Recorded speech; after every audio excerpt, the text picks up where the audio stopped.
Hello, everybody. I am bored, so I thought I'd do a quick stream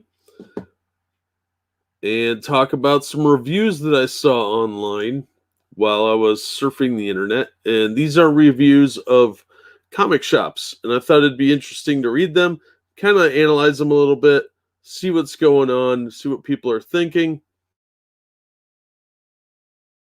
a little bit, and see if the customer's right or the store's right or how it could have been handled differently, that sort of thing.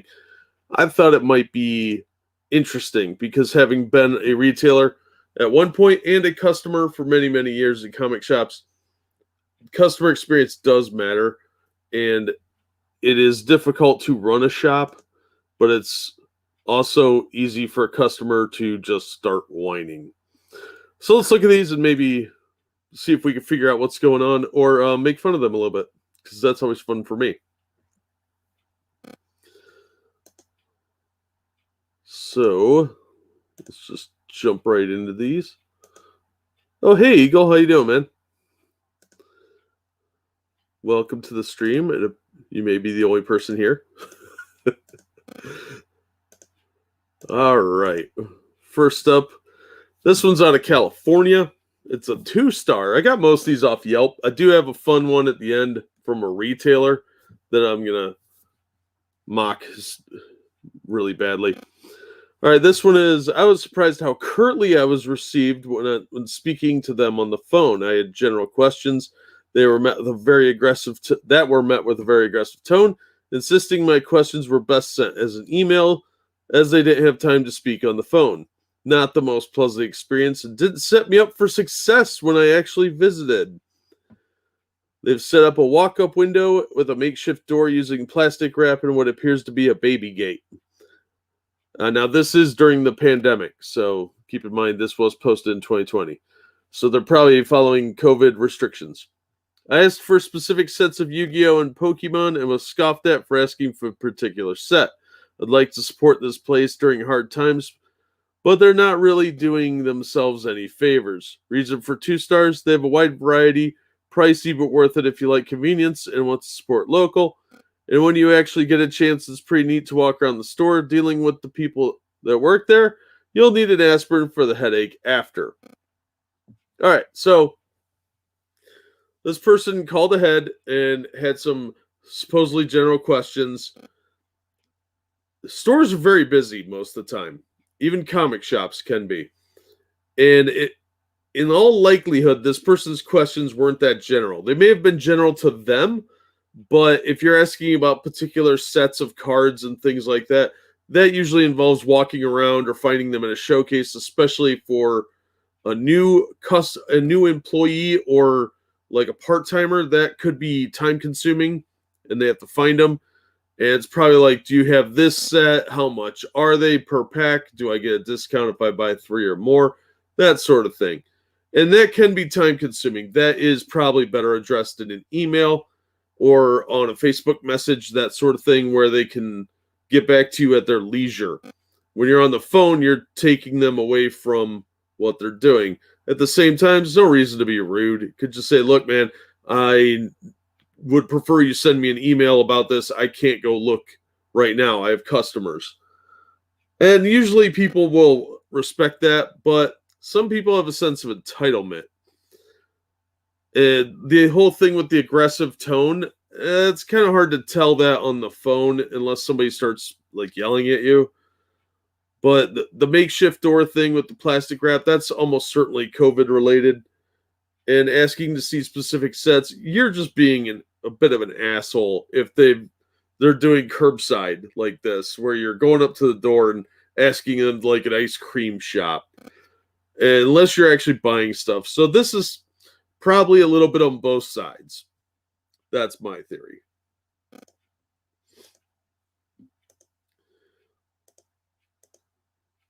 Oh, hi, everybody. Everybody showed up when I wasn't looking. I'm back to one screen still, so yeah, I got bored. So I thought we would have a little chat, maybe see if people are bored too. Hi, Captain Tripper. Hey, Evolved. Hey, Angela. Hey, Becca. How you guys doing? We're just gonna talk some retail stuff here. So yeah, just looking at some. These are mostly Yelp reviews, but I've got a good one at the end. What I thought was a good one. I laughed hysterically. And yeah, just kind of going over these reviews and seeing about them. Now, some of these are kind of funny. Some of them are just going to be more me talking about it from both sides, like I said. So let's take a look at our next one. Was looking for some Yu-Gi-Oh! Booster boxes. Dude was obviously open. He told me curbside only. Then I saw him let his friend into the store. Okay, on its face, that's a pretty trivial complaint. Why is that a one store or one star? Curbside only? Yeah, because it's the pandemic. Again, 2020. So he probably isn't supposed to be letting people in the store. He let his friend in the store. Was it a friend that works there? Was it a shopper? Well, what about does he like? Are they best friends? Because then he would know maybe the dude isn't going out or whatever. But the business owner decided to respond, and this is always a terrible idea on Yelp.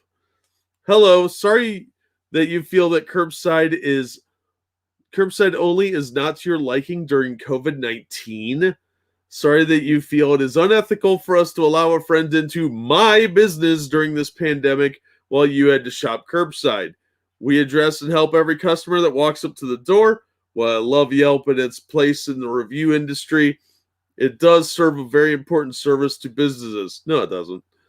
It is situations like this that keyboard warriors who try to flex their muscles that hurt small mom and pop businesses out of spite and or negative reviews. We all really need to step back and not be so divisive. Cheers. Well, you're being very divisive here too, because you're coming off as very arrogant with the my businesses. Yeah, you have a right to do that. Let whoever you want into your store, obviously. But this is not helping your cause. You look like an asshole. Now, the poster has a very trivial complaint, and that should be pretty obvious to most people. He's upset that somebody got to go in the store and he didn't. Boo-hoo, cry me a fucking river, baby. That's not a big deal. The store is open, yeah, but they said they're doing curbside, and you acknowledge that you know that. It's not like he was like, had a sign on that said open with the hours, and it was within those hours, and the door was locked, and he was like a jeweler and only letting certain people in that he was pre-screening. No, he very specifically said curbside. If he wants to let one of his friends in the store and break quarantine or whatever, that's on him. But the snarky reply here from the business owner, and I really hate the word snarky, but it does fit, is really not helpful to his cause. So it would be best just not to address this and let it get buried in the reviews. There's always going to be people that leave you negative reviews. But being on Yelp, a lot of these people actually pay to be on Yelp, and it's stupid. This is a terrible site for people with vengeful attitudes, nothing better to do. So both people are wrong in this one, I think.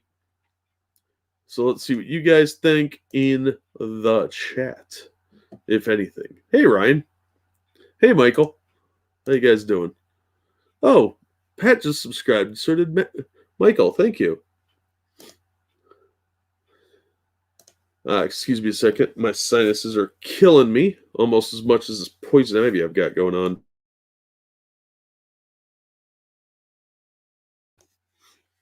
So yeah, these are always fun for me to go through. When I get really, really bored, I'll go through Yelp and just look up random things, like random stores.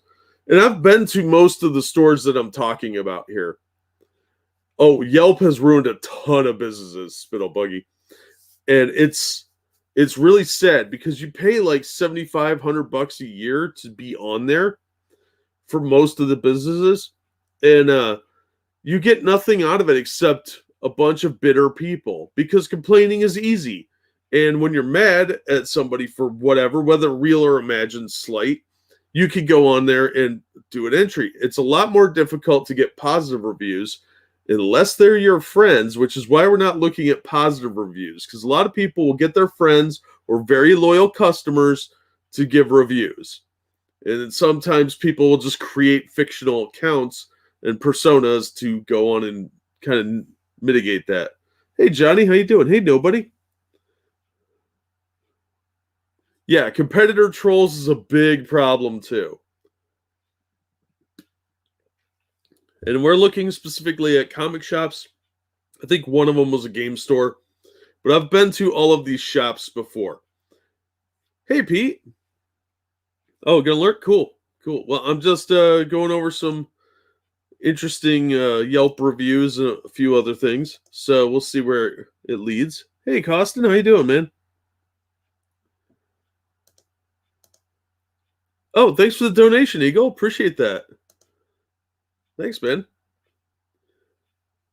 You guys are awesome. All right, let's take a look at the next one. All right, this poster was from Hawaii. I've whited out all the names and profile pics. Obviously, please don't contact these people or any of the businesses involved because don't track these people down. It's a waste of time. I just want to make fun of them and analyze what they're saying. This is not a bully stream, okay? You guys know the rules. You guys are all cool, but if anybody in the future is watching this, don't contact these people. Visited store several times and bought collectibles. Street parking is terrible, so they must rely on locals supporting the store. Very crowded with merchandise stacked bottom to ceiling, great assortment of all mix of science fiction, cartoons, Marvel, Star Wars, DC, etc. Somehow they squeeze card tables for playing way in back of store. Nice grammar. The help isn't always the best. Wow. Okay. You can stand around and they rarely ask if you need something. Watch the prices on items. They tend to be on the high end of the spectrum. They have many collectibles up on the shelves in the back collecting dust. I found much of their merchandise for sale on eBay for highly inflated prices, i.e. Sideshow, Hot Toys prices from $800 to $1,000. To see the same items listed for months at a time, this saddens me to see such price gouging. They don't seem interested in selling any of these eBay items in the actual store, so I gave up on visiting and asking. All right, some of these are legitimate complaints, but first, Sideshow is a statue manufacturer. They make the very expensive statues, usually $200-$300 for some of the nicer statues. I think they have some lower end ones that are like $50 or $100, but usually they're around $200 to $300 for a Sideshow statue, and they can go way higher. So $1,000 is not out of the realm of possibility. Plus, he says Hot Toys; those are probably just vintage old toys or stuff that was rare and people are looking for. Toys are a real tough sell at comic shops unless you have the vintage stuff. And the statues are a tough sell because they are a huge, huge money sink. As a retailer, you could end up putting in $200 on a $300 statue. And if nobody buys it, that's $200 sitting there doing nothing for you. So that's an actual concern for retailers. That's why a lot of retailers will only have a few statues. I never carried statues unless they were special order and you put a deposit down. And that pissed off a lot of people because they just want to look at it and decide then. Well, then I'm stuck with the statue if you don't buy it. So if you want it, you got to commit to it. So I found that worked really, really well and cut down on a lot of the people that would just come in and lurk. And I ended up buying some statues with collections and they just sat there. Statues do not resell if somebody doesn't buy them new very often. They will if the price is low enough, but you're likely losing money at that point. As far as the stacks of stuff, that's very common. Comic shops are either corporatized clean or they are a borderline hoarder's haven where shit is just scattered everywhere, hung wherever, no real discernible order. And usually like comic shop boxes will be lined up and there'll be toys above them and then there'll be a little wall of them over here and then a little section above somewhere else, just wherever they can wedge them. And that is a problem. You want it to look a little more organized, and if you're smart, you'll make it so it's wheelchair accessible so that you can have one and a half people abreast effectively. walking down the aisle. That way, people can come in with their kids and walk down the back issue aisles and get through all of the aisles. And it's not just for people with wheelchairs, it's to make the store look organized and clean. But this guy is going to respond because he's a dum-dum. But yeah, there are legitimate concerns here. Yeah, that's every retail. Exactly. Retailers have to charge retail prices, and they're going to have some adjustment for the items sitting there. Now, it's a tough game sometimes because if you're not real business savvy, it's easy to overprice your stuff. You have to know what you paid for an item and mark it accordingly. And now your typical retail markup in the comics industry is about 35%. With the statues, it can vary significantly. Same with the toys. You may only get 10%. And that's unfortunately the name of the game. Those are loss leaders. Those are bringing people in to buy other things. Grocers are the most widely known for doing this. They'll put something on sale at a loss or very close to a loss, and you will go in for that item and end up buying other things. That's why it's called a loss leader. We have 22 people here. Wow, nice. My wife recently got me a Talking Robbie the Robot. Oh, that's awesome. Says a bunch of lines from Forbidden Planet. That's awesome.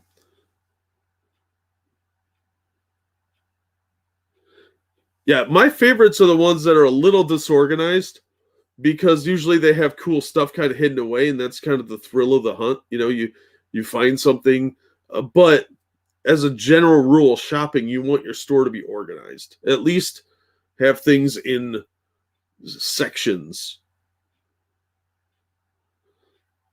Yeah, the problem is that the with the 10%, you might end up losing the amount just based on it sitting there taking up space. A lot of people that haven't worked retail that are running comic shops, the reason they only last a year or two is because they don't understand that you need to get the product out of there as fast as possible. It looks funny sitting next to a queen alien. It's a very niche market. And honestly, if it's sitting there more than 90 days, you've already lost your money, especially in periodicals. Most comics are not worth anything after they've been released. Usually you get about a 2-month window to sell them before they start losing value. The ones that are worth money are the ones that have something interesting happen, new character appear, sometimes first issues or second issues. Second issues tend to be worth a little more on newer releases because it's the lower print run. Speculators will say it's the first issue, but that's because they're buying the first issue. And it's the shops tend to order more because they want to see if that one's going to sell. And it's a real problem with markups because some people overvalue what they've got. Now, if you're putting in a back issue of, say, some Ultraverse issue of Prime, there's only a few of those that are worth more than about $2. And quite frankly, most of them are worth about $1. So each one of those sitting there that you have marked at like $5, you're losing money because not only is it not selling, it's taking up the space of a book that you could be selling. You need to turn that around and get it out of the store. Now, the Overstreet Price Guide is going to tell you that's worth $2.25. That's not worth $2.25 because you're not going to get $2.25 out of it. Now, I've actually seen this. I was at a shop, like 2 weeks ago, visiting a buddy of mine in the hospital, and stopped at a local comic shop. And that's why I brought up Ultraverse. He had some Ultraverse issues, and I was looking for a few. And he had some Prime issues, and the last couple of issues you could probably get $5 to $10 for because they were really low print run. But he didn't have those issues. He had the first couple, which were vastly printed, and he wanted $5 a piece. Realistically, those should have been in his dollar bin. Oh, hey, Gundam. Does not exist anymore. Holy shit. I was running an online business in 2008. Oh, yeah, man, that sucks. Yeah, in comic shops being a niche market, you really have to be careful because your margins are very slim. Because a lot of products going to sit there. So you have to find a way to get rid of it. And you have to make up for that loss because a lot of the stuff you're selling, you probably paid. If you're buying something like I just picked up Static issue 1 today on Impulse. Impulse is a different character. But this was a $4 book. Likely the store paid $2 for it because it's a fairly large store. If they get 50% off from the size of their order because it's tiered. We're getting into the weeds now. 35% off is the base discount at Diamond. It was when I was running the shop anyway. And that would give you, let's see, $4 book minus 35% would be $2.60. Your cost. Now, this is a larger store, so they probably get 50% off. So he paid about $2 for this, plus 10 cents for the shipping cost to get it to the store because they charge you by weight. So it averages roughly 10 cents a comic. And he paid about $2.10 in this. Now, if this book doesn't sell, he's got to put it on a different shelf away from the new releases, which means it's even less likely to sell. So it'll sit there for probably 1 to 2 months before it ends up either in the back issue bins, in the display cabinet if it's worth money, or in the dollar bin, or worse, the 50-cent box. The newer books, after about 5 or 6 months, usually end up in the dollar bin, and then he's lost about $1.10. So he has to sell those other ones. Let's say he ordered 5 of these. One of them makes it in the dollar bin. Those other ones are going to eat in to covering the cost of this. So he's got to make up for that. And people don't think about that when they're looking at the pricing. So if you're trying to buy a back issue, like realistically, a new book like Static, it's an issue 1 of a popular character. This will go in the back issue bins probably for $5 or $6. If it really catches on, it'll go in the display cabinet or the showcase for like $10. Now, my shop that I go to the most, he's got enough orders in to get the variant covers. Those are the ones that are going to go in the display case, and this thing would go in the back issue bin for like $5 because he knows what he's got into it. He's not going to mark it up that much unless it becomes a massive success or they make a movie about it. So the pricing does get a little tricky, and I know I got into the weeds on this.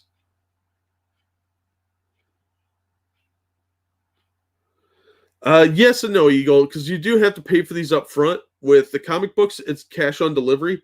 So you pay for the comics the day they come to your store from UPS. So you do have to have initial investment, and of course you have to pay for lights, overhead, your general retail expenses. You got to pay your employees, that sort of thing. And you have to factor all that in. If you do it right, there's a lot of money to be made in collectibles. But you have to not do what this idiot is doing.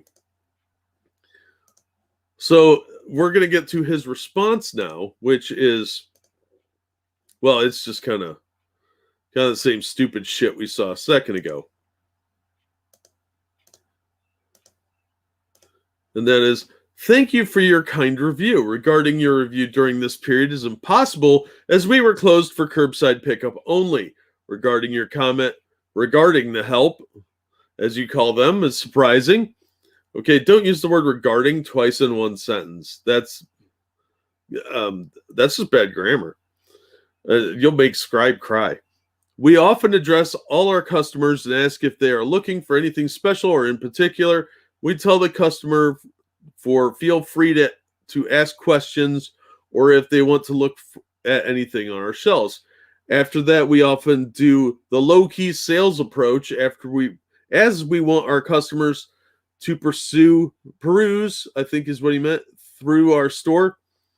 We are not here to use strong arm sales. Most of our customers like the huge selection of products we carry. I deeply apologize for carrying large quantities of high ticket sales items, as this is what we are also know for in the collectibles community in California. It saddens me that you have make remarks that we are price gouging our products in our store and on eBay. This is far from the truth. We are actually a power seller on eBay for said products you claim that are $800 to $1,000. That doesn't mean shit. It just means you move a lot of product. I've sold a lot on eBay over the years. No, that just means you move a lot of product. Shut up. You're dumb. These said items are selling very well, as we are also known to have very competitive prices on eBay. Well, that's an arbitrary interpretation.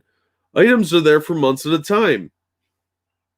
That's generally not a good idea. Did you ever think that we may have more than one of the items? If you look at our listings, you will see many $500 plus items sell quite often, some of which we sell dozens of each item at that price because we are extremely competitive to all sellers online. We have many international buyers come every year to purchase items because we are known to have rare items at competitive prices. We are always interested in selling all our items.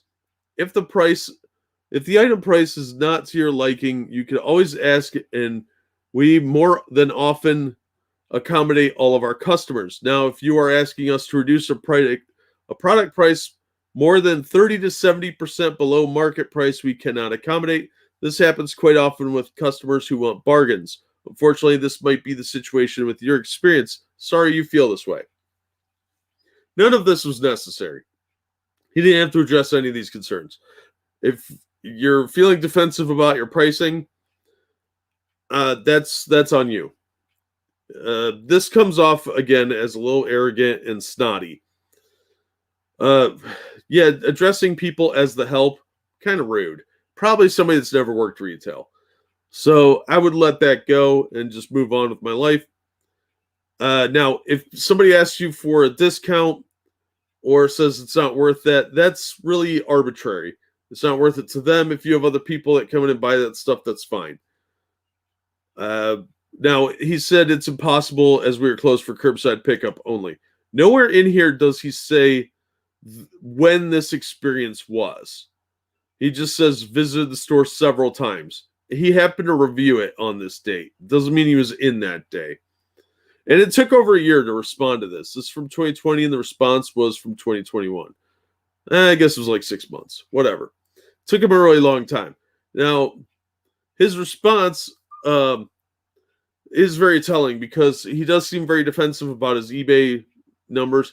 Don't address that. And first of all, if you're a store and you have an eBay store, don't have the eBay store under the same name, because they will review that and they will attack you on other review sites for that.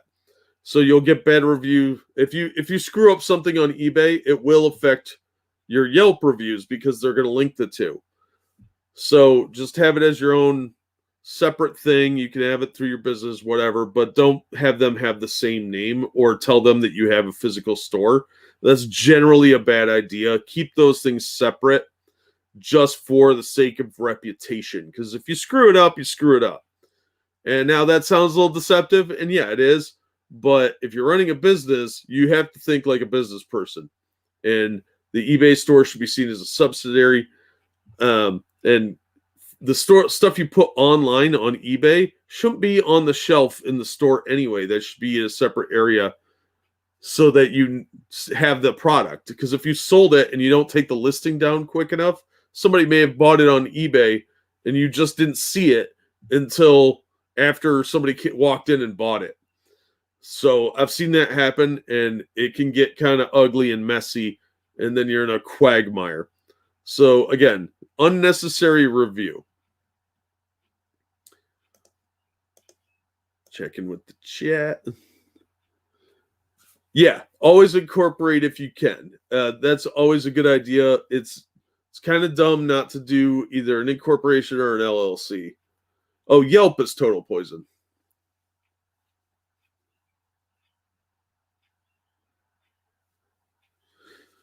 Yeah, Captain Tripper, there's a lot of con exclusives out there that are pretty cool.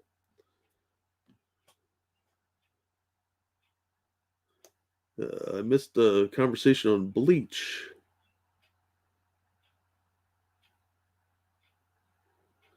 Yeah, discounts are always based on how much you're buying, and comics are very speculative. Exactly. Real quick, thank you, Evolved Potato, for the donation. Are any comic books sold in normal bookstores? Because I was at a couple the other week and they didn't have any, but they had a whole shelf of manga since they're sold in trade paperback like books. Maybe that's just an Aussie thing. No, we used to have that, but they don't really do it anymore. Most bookstores don't carry comics.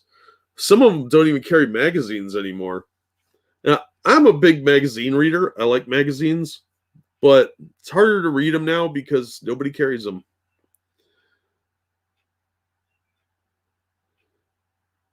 Oh, thanks for coming out, Gorebag. Appreciate it. Did you have to buy in bulk? It depends.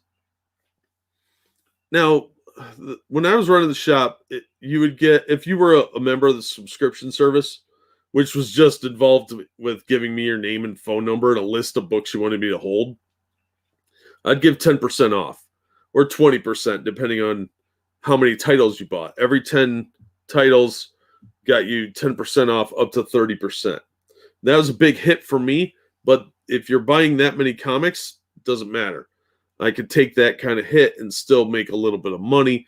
And they were usually picking up like the variant covers, that sort of thing. So the whales, as we would call them, were the big shoppers that buy 30 books and then they'd buy stuff off the shelf too, or they'd buy the variant covers, or they'd ask specifically for the retailer incentive issues, that sort of thing. Yeah, Half Price Books does carry comics, but they don't carry new comics at any of them I've been to. Oh, that sucks, Captain. Yeah, the volume is really the best way to sell. So if you can get people to buy more stuff, obviously you want to do that. But again, you want to have your prices very competitive, especially on your back issues. You want to have it lower than Overstreet if you can. You know what you paid for stuff, and you know if you're going to lose money. So if you're overpaying when you buy collections, maybe you should offer less money. We'll see a couple of those in here too. And that offends people the most, which I've mentioned it in my book, Tales from the Retail World, which I will drop a link to because I'm a shameless self-promoting whore. It's a real tough thing, and comic people can be kind of weird.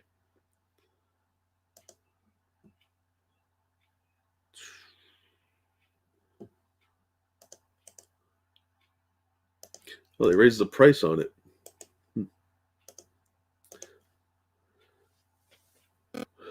So, yeah, it's really strange. So, okay, so one person comes in and buys one comic book. You're not giving them a discount on that.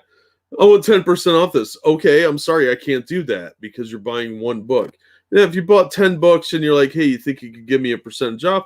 Give them 10% off, whatever. They'll feel like they're getting something good, and you'll get the sales. You'll still get 20%. Yeah, I'm getting better at this shameless whoring. So yeah, pricing is always subjective, but I've been in a lot of shops where people have had stuff that has been sitting there for years. The coloring is faded, and they have an original price tag on it for $50, and the plastic is all crinkled and like that hideous burnt cigarette yellow color. And you're like, wow, are you chain smoking in here? Or has this been here since it was first released? So there are always those shops. Some people just cannot let stuff go. And usually those are the shops that are a little more hoardery. So there is that. But yeah, you got to kind of gauge things. It is very subjective business. Yeah, a lot of comic book people are very weird. So that doesn't help things. And communication can be kind of difficult. Some people have no social skills.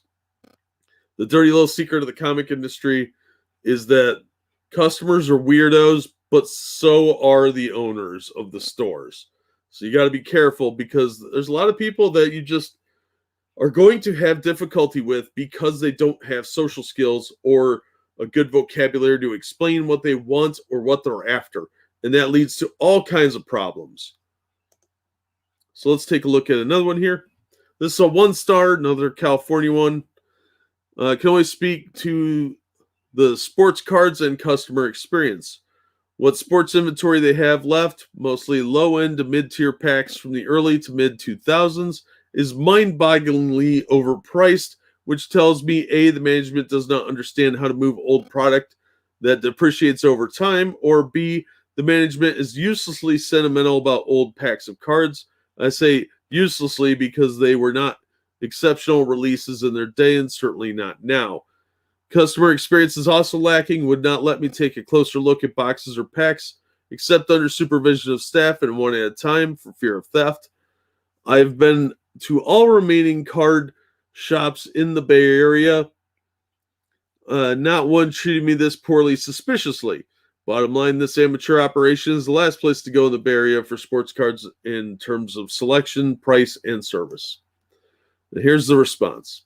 Better late than never. Now, notice that this review was on 2017, and this was on 3/14. This is the same store from the previous one.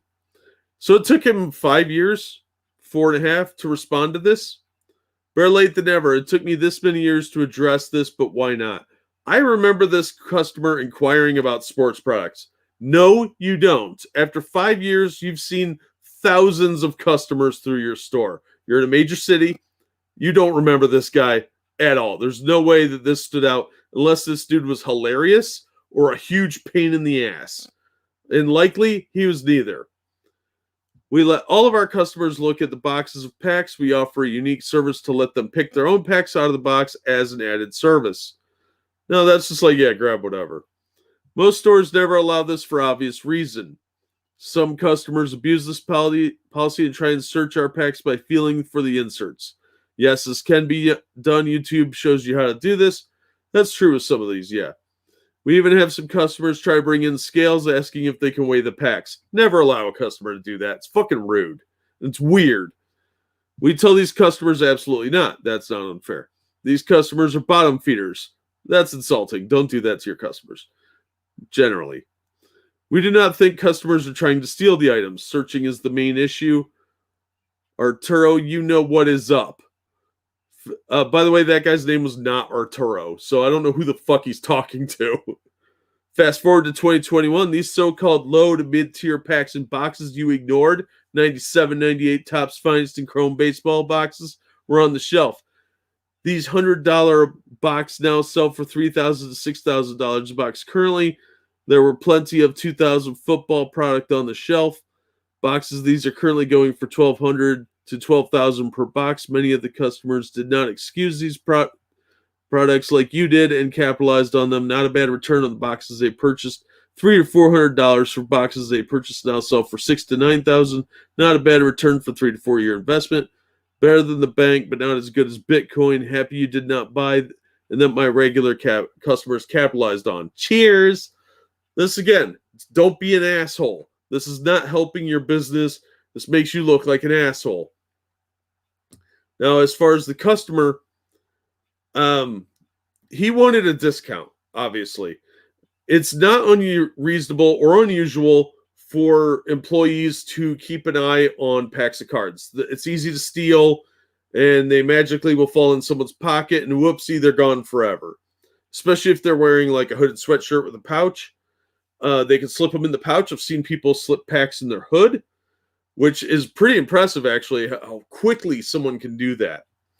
And it's really difficult to walk behind them and steal it back out of their hood when they stole it from you because they tend to be very attentive to the weight of their hood. I know how stupid that sounds, but I've actually had to do that, and it's a pain in the ass. Customer service is lacking. Would not let me get a closer look. Sometimes it's not convenient to do that, too. If there's only one person in the store, working and there's 3 or 4 customers, you got to keep an eye on everybody, because if 2 or 3 people come in, and one will try and distract you sometimes if they're going to steal. One will distract you at a showcase, and while you're dealing with them, the other 2 are stuffing their pockets.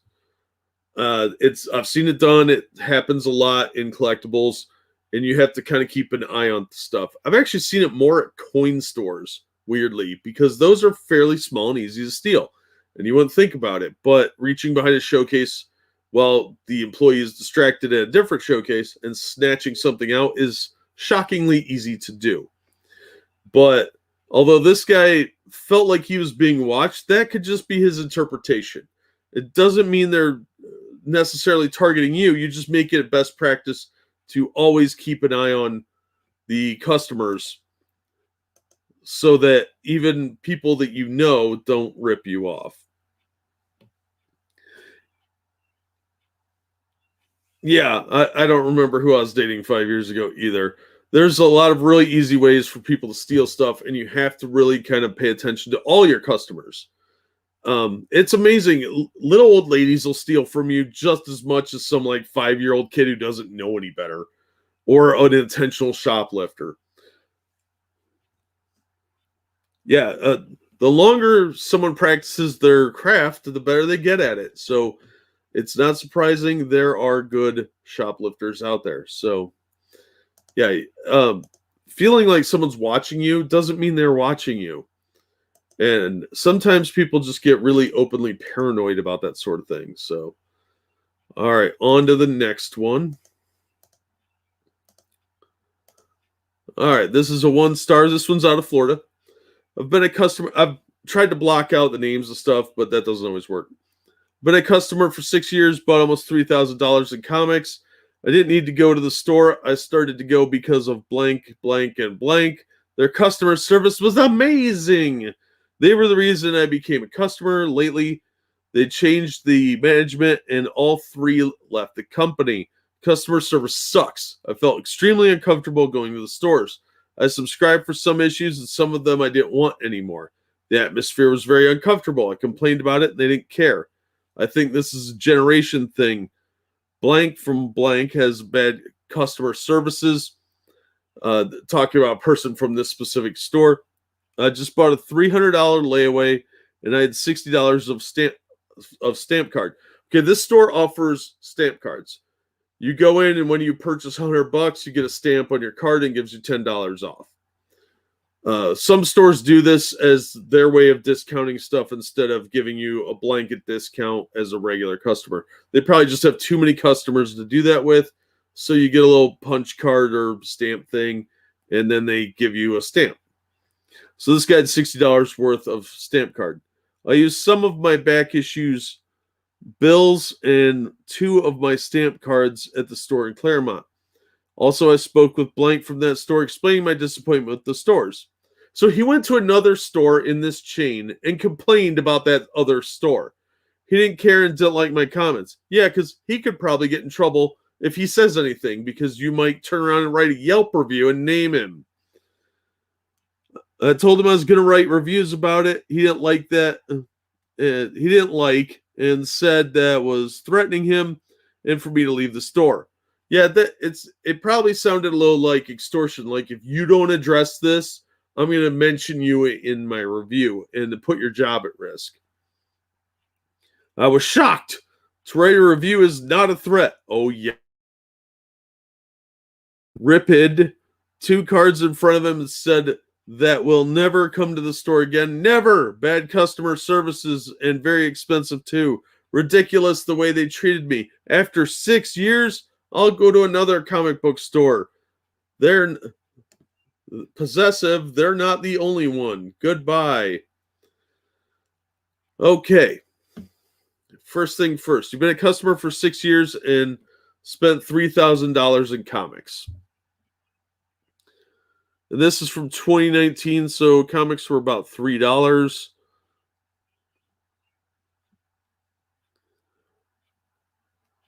Over 6 years, you spent about $500 a year. You bought, what, maybe 160 comics in that time? That's nothing. I know a buddy who buys mid-range buyership. He spends probably 3 times that in a year because he's rich and he can afford to do that. He's a pharmacist. He makes 150 grand. He'll walk in and drop money like it's fucking nothing to him because it's not. But in 6 years, you spent $500 a year. That may be a lot of money to you, but to the business, that's really nothing. That's one customer. And you were getting a discount because of these stamp cards. So realistically, they're not going to miss you, dude.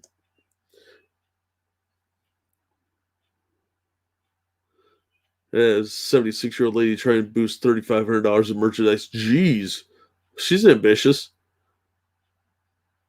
Yeah, stopping old people is really rough. Hey, Circus, how you doing? Yeah, sometimes you have to know when to walk away from a customer and just be like, hey, screw you, dude. You are not worth it. And it's tough, but sometimes you got to do it. Now, this guy's obviously a difficult customer. This is real common with pull lists, and this is the thing you have to worry about. You don't want to just let anyone stay on the subscription service. Now, when I had people on the pull list, I would say, if you don't pick it up in 2 weeks, it goes back on the shelf. It's written into the contract you sign when you write your name and phone number. There are rules that you have to abide by. If you don't pick it up within 2 weeks, it goes back on the shelf. I was a real small store. That's why. Other stores will give you a couple months if you're a good customer. If you're not, they'll be like, look, fuck you. I held it. You didn't show up. Too bad. I've been in places that if you didn't pick your books up by Saturday, they'd put your books back out because they're holding books that could be really hot items right now. If a book is coming out and you know that the speculator's already going crazy, you want to have as many copies on the shelf to sell as possible. Not for the speculators, but for your regulars who are going to want to buy them. We'll get to speculators more in a minute. But it's amazing how many people feel entitled. Now, this guy said that he had several books on his pull list that he didn't want anymore. He bought a $300 layaway. How long were those sitting there if he only spends $3,000 over 6 years? That's $500 a year, and he had $300 in layaway? I find that suspect. So he said, let's see here. I subscribed to some issues and some of them I didn't want anymore.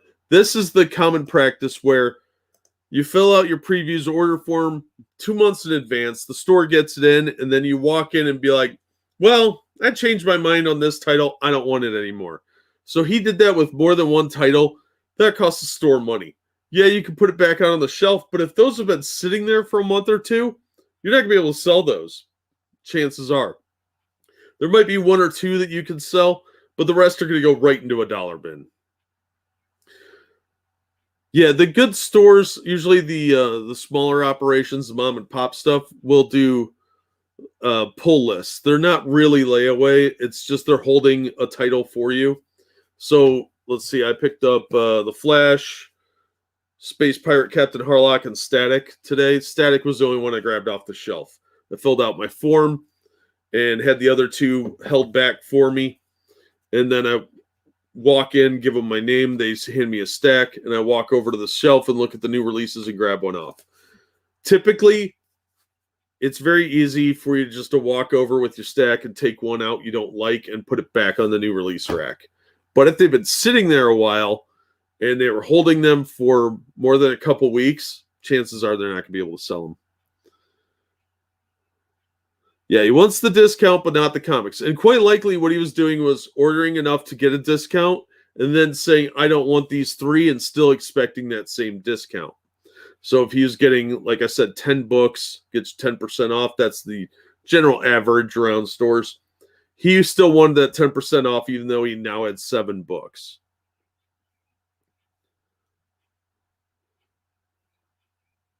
Oh, no, sorry, Eagle. Yeah, it's a little confusing because it does work like layaway. And some places will let you, if they know you, will hold an item for you and let you pay in installments like layaway, but that is really, really rare, and I haven't seen that in probably 15 years. Because the economic crash with the housing boom really fucked a lot of comic shops. Yeah, exactly, Circus. Look, you didn't want these anymore, but you ordered them. Just buy them and tell them to take that title off your list. In the old days, you would just give them a list of books titles, and they wouldn't have you fill out a form. There was a customer form in the previews. Most stores wouldn't make you fill out a thing every month. They would just hold a specific title. So if I wanted Robin, they would hold Robin for me every month until I told them to stop. And then when I told them to stop, they'd still give you the next 2 issues because you already ordered them for you. So yeah, it sounds a lot more complicated than it is, but if you haven't been around comic shops, it can be a little weird. And it's not how you typically would do business, but it's what's worked historically for comic shops and breeds a lot of loyalty to your store by doing that. So let's take a look at our next complaint. This place is crazy. I'm a huge fan of sideshow statues, and it'd be nice to know a comic place that sells them for retail. I understand depreciated ones get hiked up in price, but ones they are still selling online, these guys are asking for 50 to 100 more. Makes no sense. I feel bad for people who pay those prices when you can save the money and order online. Only $25 to ship and no tax. So really you're complaining about $25 to $75 because if you're factoring in shipping, that 50 goes down to 25. What you're paying for here, this is from 2014. So it's an older one, but I grabbed it because this brings up the statues again. Sideshow statues are incredibly expensive. And they end up being a little rare too, for the most part, because not a lot of them get made. So 50 to 100 bucks more is not that uncommon to find in a store. Stores are always going to be more expensive than retail because they have to pay their rent, they have to pay for the lights and heat, air conditioning, whatever, their employees. You're paying to buy it immediately now. 50 to 100 bucks more, really not that surprising with a sideshow statue, especially a new one. So depreciated ones, I think he means ones that aren't out anymore, like out of print ones. Depreciated implies they're not worth as much. With sideshow, I haven't seen that. They tend to hold their value pretty well. You might find them for, I don't know, 25, 30 bucks under what the original cost was. But unless the store is desperate to move it, you're not going to see much more than 20% off ever on one of those. And that would be shocking to find them 20% off. Usually they'll get whatever the original price was for a sideshow statue. They're one of the rare exceptions of statues. And it's very, very difficult to find them in shops because typically they're only ordered to sell to specific customers.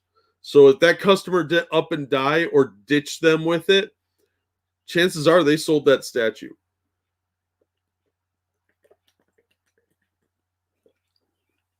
The one store that I go to only special orders them. They always get asked about them. And then when they say the price, like, well, if I were to buy it, how much would it be? Well, that'd be $350. What? Somebody paid that? Well, obviously you're not going to buy it then. So it doesn't matter. Sideshow statues are incredibly collectible. They are for the whales. They're for people that are willing to drop a big pile of money on something they really, really want. They're out of the purview and realm of your average fan. So having them in stock on a regular basis is completely fucking pointless because most stores can't move this. Some of these statues can go way higher prices. I'm actually going to look one up right now. Let's see if there's any on Amazon.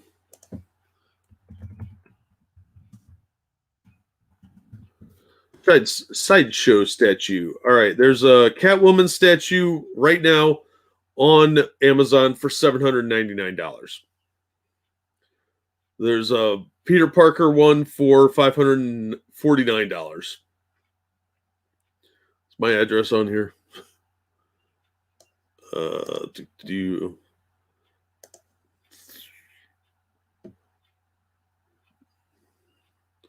Okay, I can show this one. I just did. I had no clue what they were. Yeah, found a few for $1,300. Yeah, so complaining that one is $100 overpriced. This one is $549 with $15 shipping. That's actually incredibly cheap shipping, and I'd be worried they're not packaging it well. Statues break fairly easy. The sideshow ones tend to be packed within their boxes very, very well. I wouldn't trust that. Some people are obsessive about the boxes, even the display boxes, because if you're dropping $550 or half a stimmy check, you're going to want this thing in pristine fucking shape. This doesn't include the sales tax they're going to charge you either. These things are ridiculously expensive. That's a Diamond Select. Those are the cheapo statues. So yeah, here's one of the J. Scott Campbell ones, $824. These things are not cheap. When they're new, they can be at $300, but you can expect to pay significantly more because they're made to order. Now, some of these will be highly collectible, others won't. And like anything else, it's subjective. So if you have something that you paid a lot of money for, you probably won't get that much for it selling it. You just have to assume you won't. But you might make a fortune off of it too. But it's an investment or a risk. It's all a gamble with collectibles. The market tanked. When I sold my comic collection back in 2008, 2009, I got almost nothing for it. The books I sold back then I still profited, quite frankly, but I didn't get what I would have got now. Now I would have made probably quadruple the amount that I got back then. So I'm not making it out like I lost my ass because I still have some of that money sitting back here in the bank. That's how I survive off savings. But it's a risk, and people that stores that are trying to sell those, they'll get their original amount back for the sideshow statues, not other statues. Diamond Select stuff, you're not going to make much money on. There's almost no margin of profit on statues of these unless you're able to get the right ones that people want, the $1,300 ones, that sort of thing. It's a real tricky thing. So I hope that made sense. Oh, hey, Stargazer. Hey, Mr. Moo. Hey, Viking. How's everybody doing? So let's go on to the next one. Those statues really piss me off because I've been stuck with those before, and they are a pain in the ass. So people complaining about not getting a big deal on those, they're complaining they didn't get a discount. That's probably a speculator. All right, now here's a long one. From 2014. Yes, the place looks nice, but what kind of self-respecting nerd would pay retail price at a retail location for products that you can easily buy online for 30 to 40% less than the retail markup? In my opinion, the only reason a purveyor of these kinds of goods would shop for this kind of stuff in person as opposed to shopping online is because of customer service. That's the one thing these guys fucked up during my visit and my first and last visit. I asked a male, short, dark hair ectomorph. Really, dude? You're smart. We get it. Employee with a super simple question. Do you do pre-owned trades? And the guy completely scoffed at me. Do? What do you mean, do? I was asking if they dealt in used, aka pre-owned trade paperbacks like other comic shops I know back in California. But he basically continued by turning his nose up at me and snubbing me with a dirty and completely unfriendly look, saying, all the books in here are new. But his gesture and body language signaled contempt and exasperation at my question. He came across as a complete jerk / comic snob. Seriously, the only reason anybody would walk into a shop like this, as opposed to saving 30 or 40% by shopping for titles online, is for a decent, personable customer service experience. And since he got that one aspect completely wrong, I saw no reason to spend any money here and left. Today was payday. I was on vacation in the mood for buying some books for my return plane trip, and I was excited at coincidentally passing a comic shop while on vacation. But this soured my experience. I'll spend my dollars at another shop that doesn't make customers feel like idiots just for asking questions. Be glad that I even decided to stop and walk through your door instead of just parking the rental car and ordering exactly the books I wanted from the Amazon app on my phone. Successful businesses have consistent customer service, and especially a retail business dealing in niche products like comic books would want to treat every customer like their only customer. I've yet to see a comic shop that could afford not to do this.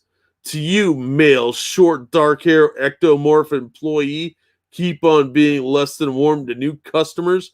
I'll keep on spending my dollars somewhere else cheaper and more personable. All right, this is the type of customer you never want in your store. This guy's an asshole.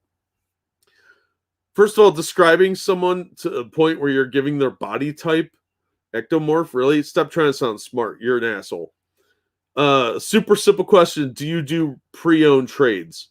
That can mean several things. Do you sell them? Do you buy them? Do you have sex with them? It's a vague question. So when the guy said, do, what do you mean do? He probably was not scoffing at you. He was probably asking for elaboration. Now, like I've said, most comic people, not the greatest with the social skills. So it may have come off as a little condescending or something like that. That doesn't mean that you flip out and be like, oh, fuck you. No. Not every comic shop deals in used stuff, especially trade paperbacks. Used trade paperbacks don't have a big market, and they tend to not sell well.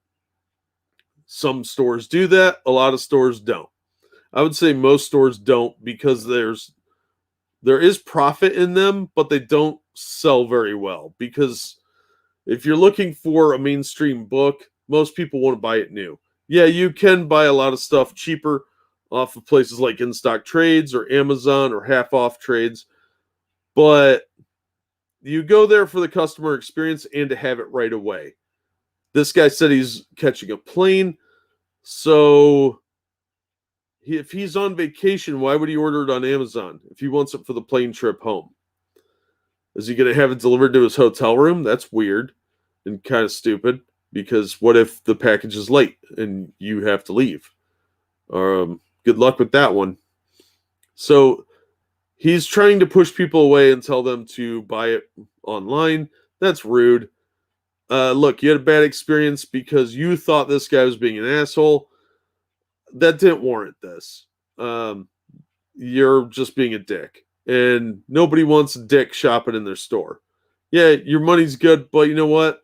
I don't need your money that bad if you're going to be this big of a hassle over a simple question. What are you going to be like when you get a book that has a slight ding on it, or it's not the cover you wanted? How big of a fit are you going to throw then that you decided to write this little crybaby review here? Because this is crying. This is whining. So this is the type of customer you do not want. So I don't feel bad for that guy at all.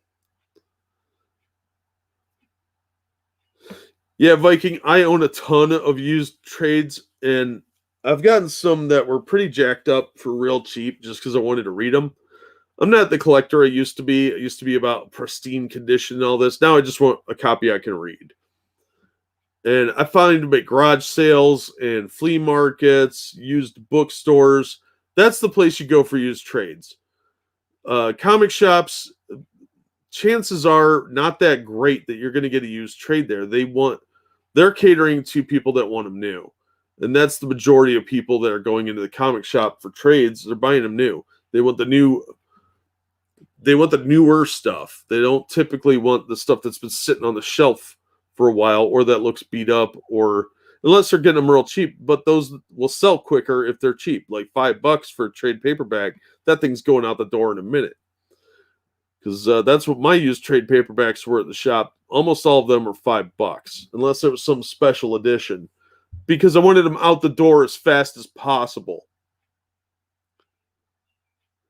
Yeah, exactly, Mr. Moo. His money might be good, but he's definitely going to drive people away.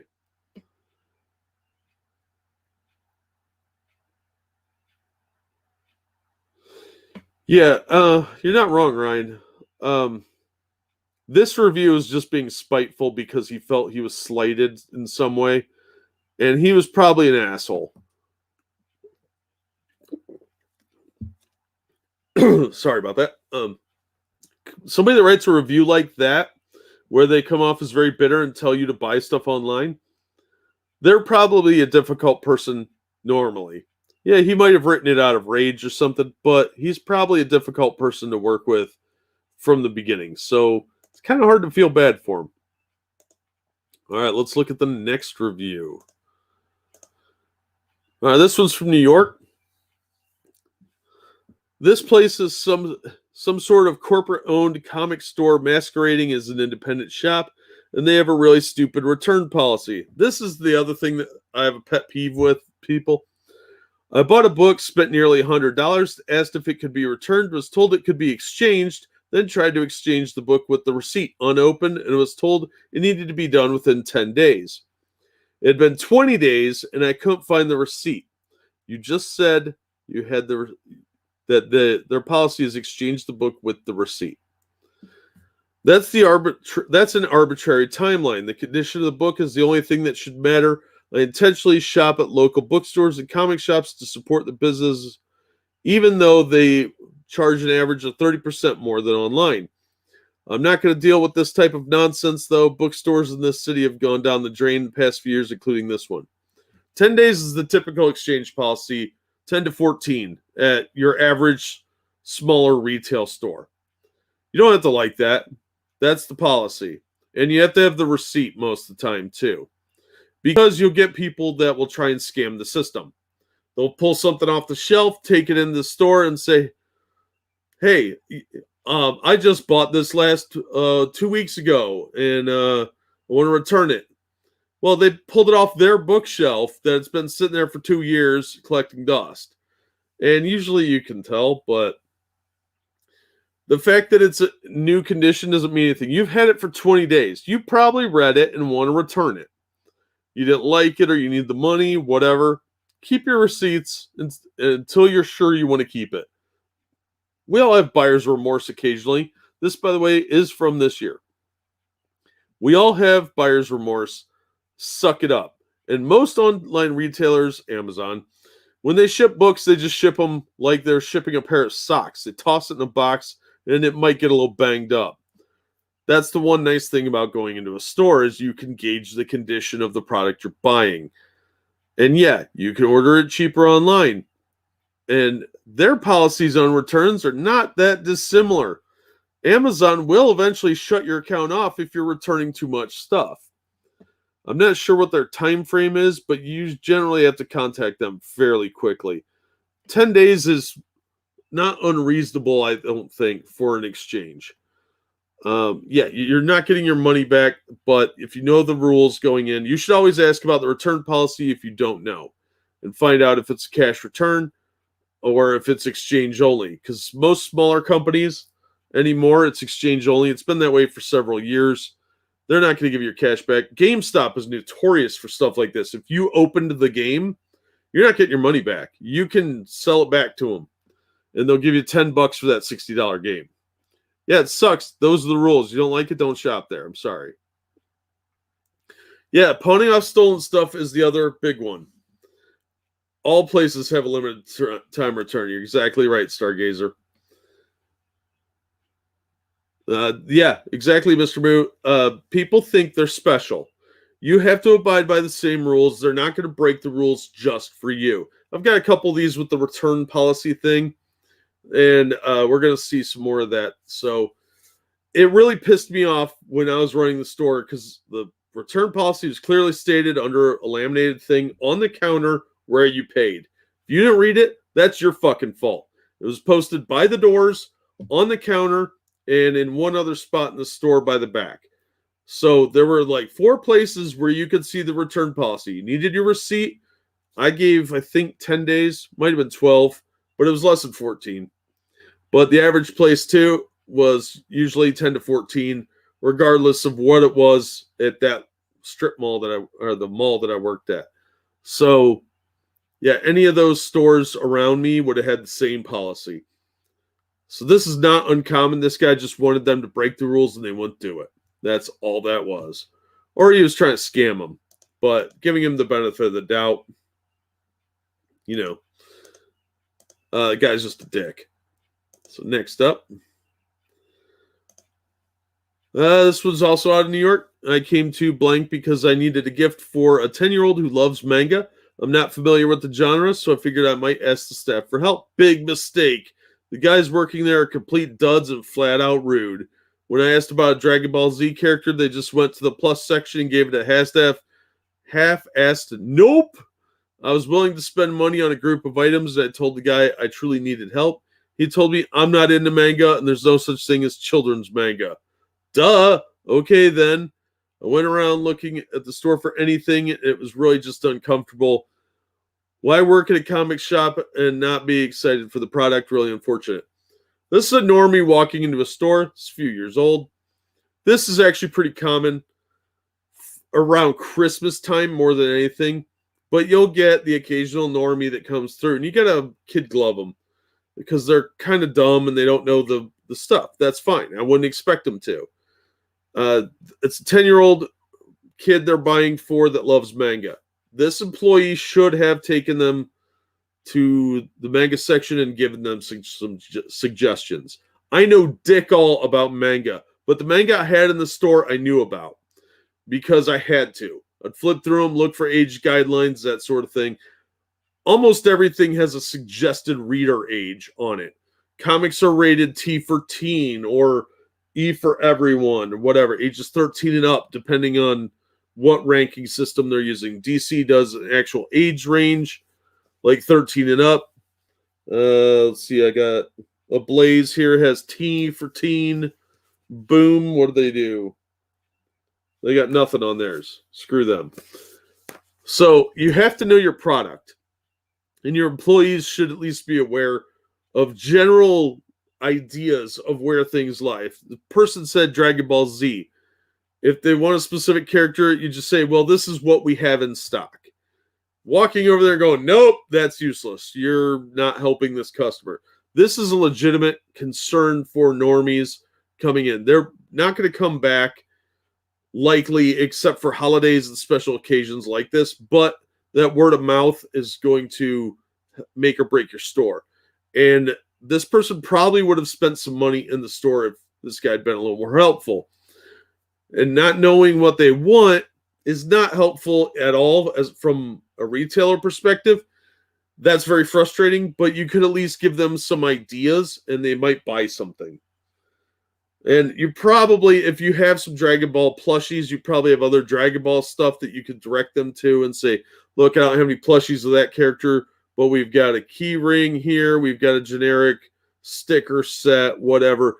Direct them to something, get it in their hands so they're more likely to buy. You can find some mangas, some Naruto or whatever the fuck that kid's name is, or some Inuyasha or something like that that you could put in their hand and say, well, this is something along the same lines for that same age demographic that kids seem to like. You don't want to hand them something that's like, Berserker or something.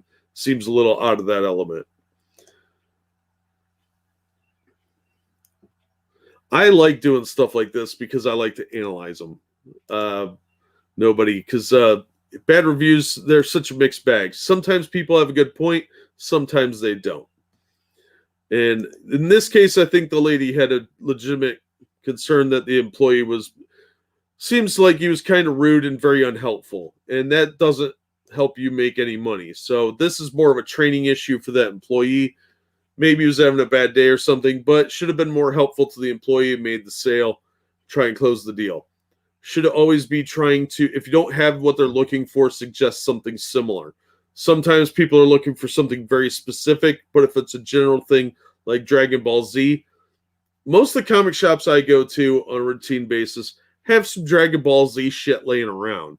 They have key rings, little baubles, nonsense, trinkets, stuff like that. Belt buckles I've seen, wallets. They have that for some of the more popular anime and manga stuff, even if they don't carry manga. And a lot of places still don't carry manga, which I think is a big mistake, but it's their shop, they do what they want. But most of the old guys that still run comic shops, they don't know anything about manga. That's much more of a millennial age thing. Should probably have at least some, though, on the shelf.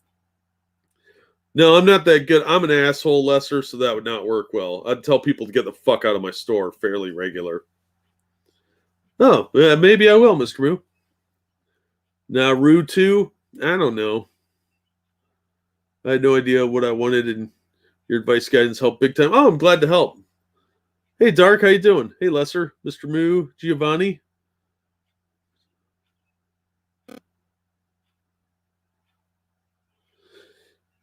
Yeah, it never hurts to try and look at the positives and the negatives when you're in a place like this. If you're doing one of these online reviews, this person actually had legitimate complaint. Whether it was a 1-star or not, I don't know, but it's actually legitimate for them to complain that the employees don't know their product. Oh, I'm a total get off your lawn guy. That's my dream, is to retire in a green wood rocking chair on my porch telling kids to get the fuck off my lawn. Yeah, that's a problem, Peter. Pete, sorry, Pete Hunt. We got a couple Pete's, so it kind of throws me off sometimes. Sorry if I call you by the wrong name. All right. We're only on number 12. I got like 20 of these things. We're going 2 hours. All right, next up. Here's the deal. The prices are obscenely high compared to other stores around the city. You are better off purchasing online or at one of the other great options around town. All right, that's not exactly a very promising opening. In addition, their customer service is absolutely dreadful. I walked into the store for the first time 2 days ago. I surveyed the store until I settled on 2 items because they did not carry a single specific item I'm looking for. Well, you didn't tell us what those were, so that doesn't help.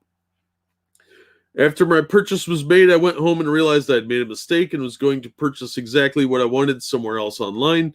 Being as it was my first time in the store, I had no idea of their return policy. That's your fault. I was helped by 4 different people and not one person informed me of the policy. That's not exactly their job. I don't go up to someone and be like, hey, how you doing? I see you're looking for this. By the way, our return policy is go fuck yourself. No, nobody does that. The posted policy is lost in the mess of things on the counter. It is incredibly easy to miss. I went in the following day to discuss the solution. I approached a manager and pleaded with him to accept that it was first timer's mistake, and given the circumstances, it would be an excusable offense. Well, that's your interpretation. He sat behind the counter with his arms crossed and wouldn't even look at me while denying any possible resolve I proposed. So, he was impossibly rude and gave me condescending tone. I had politely asked him for the name of any other manager I could speak to which he replied, well, my name is Matt. He would not give me any avenue to reach anyone else. That's not his job. I kept my cool and asked for another associate what the manager's name was and left the store. It's truly embarrassing left their name in here, to have a man like that represent the store and management, despite going back and forth in the phone. Why were you in the phone with Jeff, the other store manager, about the facts? He did not budge and stated all he could do was give me store credit. The truth is I had already spent enough time searching for the items I had purchased 2 days ago. I wasted more of my time commuting to the store the following day to ask for a return. There was not a single thing I wanted in that store, and it was wrong to try and force me to buy something else when I did not want anything. The proper thing to do was to offer a refund. Unfortunately, these people do not care about doing the right thing. Guilting them is not going to get your way. I'd rather shop somewhere honorable who makes the policy clearly known rather than hide behind technicalities and shrug the customer's expense. You're better off going online or one of the other stores if this is how they treat their customers. Okay, you are not a unique and individual snowflake. This review is from 2016. So obviously this policy's been in place for a while because we just saw somebody else same bullshit. You are not unique and individual snowflake, and there's a fly flying around right by my face and pissing me off. You purchased something you didn't want. It was a mistake. You want to return it. They're not going to break the rule for one customer who's probably an out-of-towner from the sound of it. Looking for, bought one random thing, probably a $10 or less item. They offered you to give you store credit. You didn't want that. You're stuck with it then. I'm sorry, you should have asked for the policy. They don't have to come out and tell you the policy. It's your job as a consumer to ask what the policy is if that's a possibility that you're buying the wrong thing. Some places put it on the back of the receipt, larger chains, that sort of thing. Smaller places always post their policy somewhere. If you didn't look for it, that's on you. I'm sorry, it's the harsh reality. You don't deserve special treatment. You fucked up. You made the mistake. You eat the cost. That's all there is to it. It's got nothing to do with honor. You're the one trying to be dishonorable by going around their policy and asking for special treatment because you are so unique and special and amazing. And oh dear, everybody should bend over backwards for you because you screwed up. They didn't screw up. They didn't sell you the wrong book with a different cover wrapped around it. They weren't being deceptive. It sounds like you were an asshole. Yeah, and the guy with the arms crossed probably had his arms crossed because he's fat. I'd put money that was a big fat dude. Fat dudes always cross their arms over their belly when they're sitting down. Guarantee that's what that was. Or he was sick of your shit. One of the two. And he wasn't going to give you the name of anyone else because I want to speak to your manager is exactly what just went down. This dude's a total Karen. And I'm sorry you didn't read the policy. That's on you. Always ask the policy. Exactly, Mr. Moo. I would love to kill this fly, but I lost my fly swatter. I may have accidentally thrown it away on trash day. Yes, dishonor. Really honorable. Should have done the honorable thing. You're the one that fucked up, dude. I'm sorry. Yeah, why would the shop care? Totally didn't have my arms crossed. Man, must have been a tight squeeze. Exactly. Look, I get that it's frustrating when you buy the wrong thing. I'm not eating that fly. No fucking way. I'm not burning the house down either. I'm surrounded by comic books on the table because I've been reading comics all day. And I'm not hitting the fly with one. My shoe is in the other room. So the fly lives for now. But yeah, it sucks. When you screw up and you bought the wrong thing, the policy was clearly stated somewhere in the store, I'm sure. Condenser mic or podcaster mic. I don't know. I have a Blue Yeti. I am the low end of doing these. When you screw up, you have to accept the fact that you made a mistake. It was on you. I take a list with me when I go to the comic shop. I have a list of all the stuff I'm looking for when I go to the comic shop. If I go to a comic shop and I don't have my list with me, either on impulse or I happen to be driving by one, and I'm like, oh, I'll stop in and I see something and I'm not sure, I won't buy it. You know why? Because I don't like wasting money. And I know most of the policies for the stores I typically go to, and generally they're fairly restrictive. If you get a really good customer service person who's like willing to bend the rules and make it good for you, that's great. That's an exception, not the rule. People do not need to kowtow to you, and you should not expect that. That's the problem we've bred with the customer is always right nonsense. No, what that means is you say, oh yeah, oh that's tough experience. Oh wow, that sucks. That doesn't mean they're right. That just means they're probably going to bitch and be a dickhead until they get their way and try and bully you. No. People have to get used to the idea that they cannot always get their way when they make a mistake. It's just not the way it works. I'm sorry. Stores cannot stay in business by doing that. People still need to survive. Floofington does need to pull his weight. I haven't seen him in a while. I fed him this morning and haven't seen him since. He's out roaming around. And I would never try and hit a fly with a cat. That cat will eat your face. Exactly, Mr. Mood. They can't accept the blame. It's a problem in our society right now where people feel entitled to get whatever they want because they feel like they should.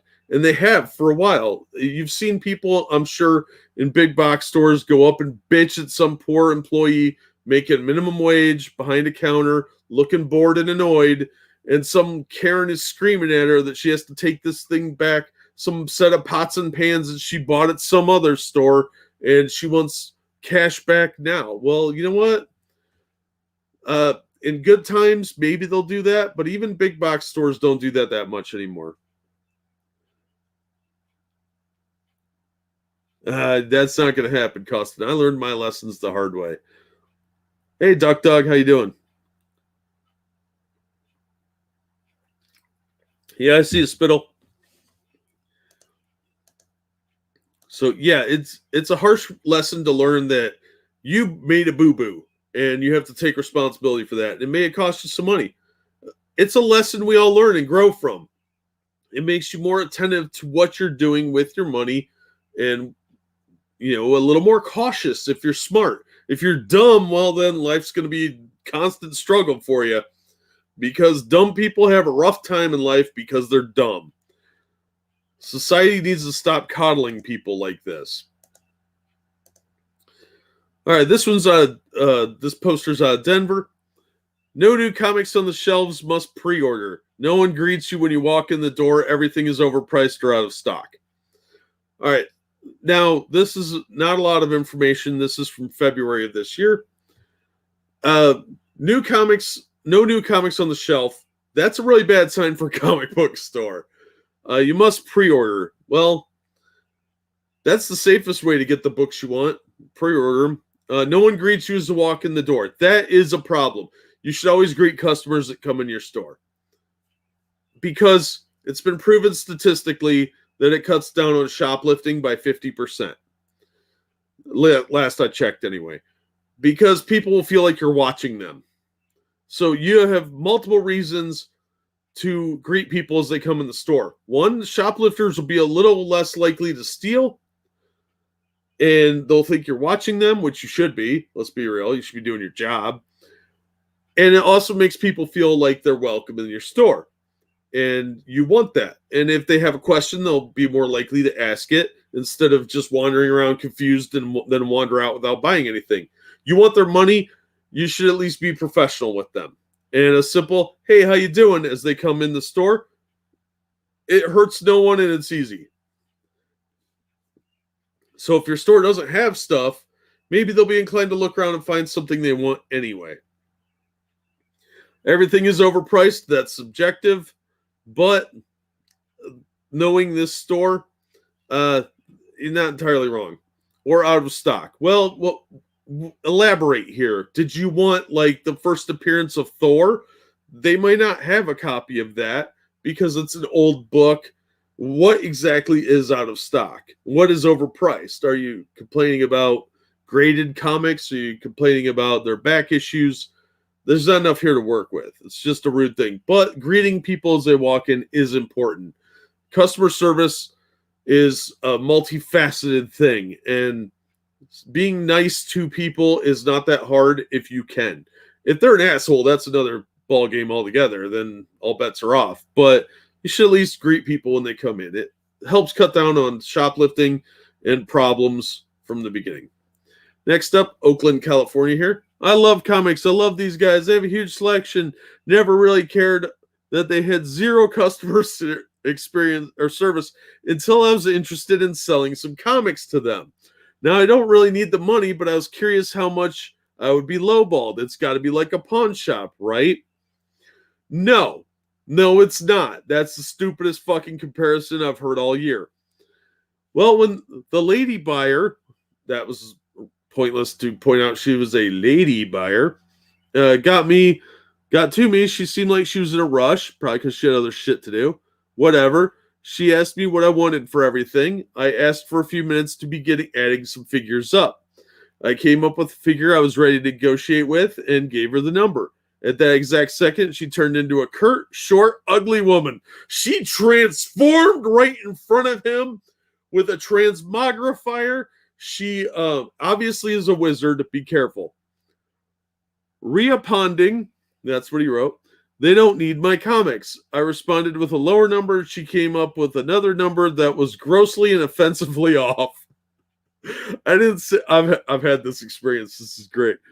I didn't say anything, put my comics in my bag and walked away. She started dropping F-bombs, not at my face or anything, but she wanted me to hear. All right, I'm calling that into question a little bit. I was disgusted. I was just curious as to what they would put out there.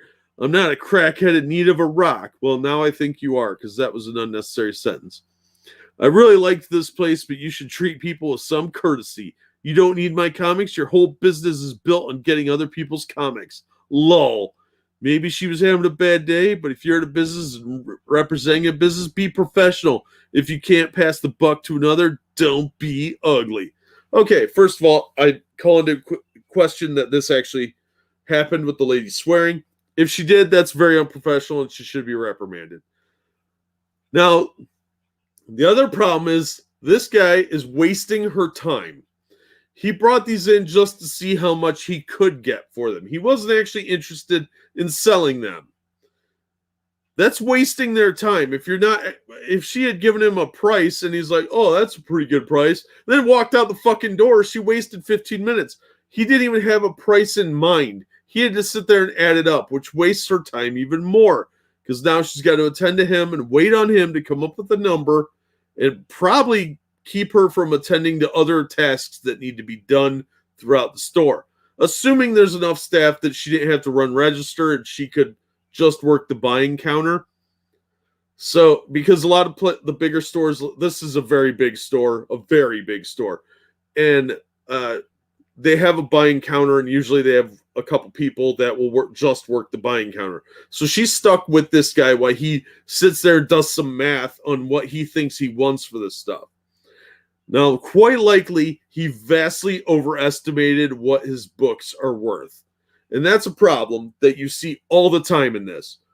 I wrote in my book, which I will drop a link to, about an individual that I had this almost identical experience with. Yeah, I'm going to whore my books out because they haven't been selling. It's amazing how much people think their stuff is worth.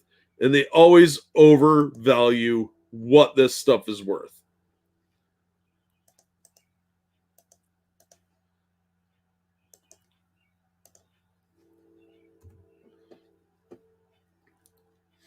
She's a witch, obviously fetched the stake. Right?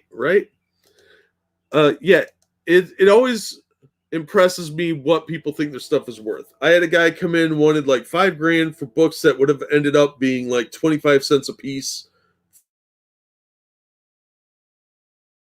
We would have had to throw some of them away because I won't be able to sell them. Stuff now that might be in a dollar box because just time and inflation. But yeah, it's ridiculous what people think their stuff is worth. So he probably thought, okay, this is the first appearance of this person. I know it goes online for this price. That's not how it works. All right. If the Overstreet price guide says a book is worth $2, doesn't mean that the retailer is going to get $2. Those are averages at high-end shops and conventions. It is not the price you're going to get for the book. It's how much retailers are selling them for in higher markets. So a back issue that you bought for $1 that you think is worth $15, they're going to try and sell it at $15. They want to buy it at probably less than half of that. Realistically, you're going to get 25% of what the book value is. Realistically, quite likely for a bunch of stuff that's going to end up in a quarter bin, you could be looking at 6 cents on that quarter going into your pocket. Sometimes less. And it's a harsh reality, but it's the way it is. Your books are not worth what you think they are. A lot of the back issue stuff, especially older stuff from like the Bronze Age and Silver Age, is going to sit in their store for a long time. It's going to be hard to sell because those are older books. They're not going to have a lot of them. unless they specifically deal with Silver Age and Bronze Age stuff. It's much more niche in an already niche market. Don't these guys watch Pawn Stars and American Pickers? No one's going to book value, let alone retail. You would think that, but everybody thinks their stuff is in better condition than it is and worth more than everybody else. Is a sucker. They're swab negotiators. What graded stuff? Yeah, some shops will send stuff out to get graded by CGC or some of the other professional graders, and they put them in the same kind of slabs they put baseball cards in. I don't think those are generally worth it because I buy comics to read them. Speculators buy those more often than not. Some people want some slab stuff. I don't see the value in it. I just see that that thing is encapsulated, so I can't read it. The special people are worth it, though. That is exactly what they think. They are very, very arrogant people who think their shit don't stink and their stuff is worth way more than it is. Now, I'll buy a book out of a dollar bin knowing that I'm buying it to read it. It loses all value once I've bought it because its value is what I'm willing to pay for it. If I buy a comic that the cover is coming off of and it's from 1976, but I haven't read that issue and I buy it for $1, chances are I'm not getting anything out of that. But the book I buy out of a dollar bin, I might get 3 cents for because that retailer knows that it's going to sit in that dollar bin until the end of time, more likely than not, because dollar bin is where things go to die. We used to see more 50-cent and 25-cent boxes. Most stores now only have dollar bins. Chronic narcissism is a very bad academic. It really is the ABCs of business. Things are worth what people are willing to pay, and you're not going to get what you paid for your item. You drive a car out of a car lot, it depreciated in value the second you sign that paperwork before you even got it off the lot. Why have it if you can't read it? That's my thinking on it. I buy the books to read them. I don't even really keep most of my comics. I sell them. And I know that they're not worth a lot, but you know, that's the price you pay. And that's why I want to get my YouTube channel monetized, so I'm not throwing money away as much. But you know, I have good standing at my comic shops and I do get discounts. So, but if you would like to give me money, there you go. So yeah, my watch hours are almost half where I need them to be. So if you guys get a chance, watch some videos on my other channel. I should whore out the new video I dropped earlier too.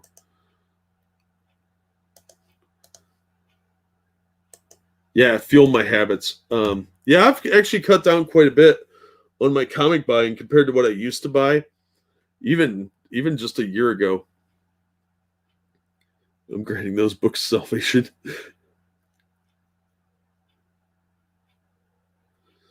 Well, it depends on what you're selling. I'm specifically talking about collectibles. Rental property, that's a volatile market I know really nothing about, but good on him.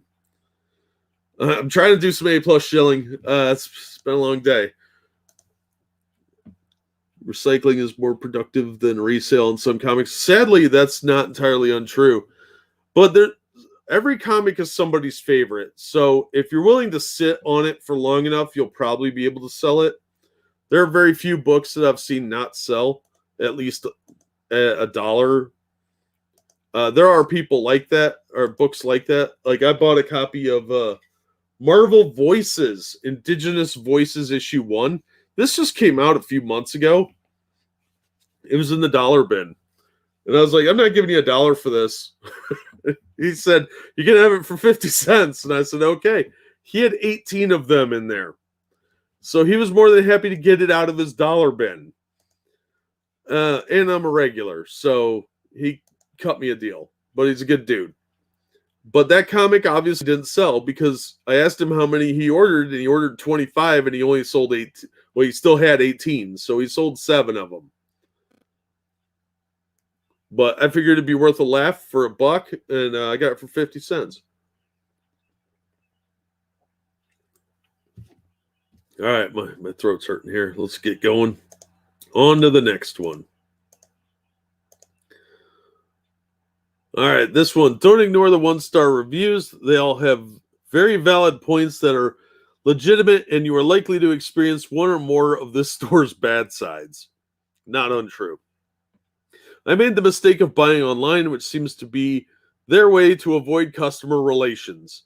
I bought a large lot of books from them, and while most were in pretty good condition, many of them were not of the matching grade they were sold as, and a handful of the books were in horrible condition. One was so heavily water damaged the pages all glued together. They even sent the completely wrong issue for one book. All said, out of like 100 books, I only complained about 3 of them. I sent them emails and Facebook messages about getting them replaced. It took them almost a week not to respond. Excuse me. Even though I could see they read all of my Facebook messages, I bugged them about it again. They gave me a rude reply about me not giving them time to reply, and they weren't there even though I'm watching them in real time regarding my messages. They replied to tell me they weren't there to reply. They said they put replacements in my next order, so I made my next order. It arrived with even more severely damaged books with covers completely separated, but they didn't even include the replacements they promised for the damaged books from the first order.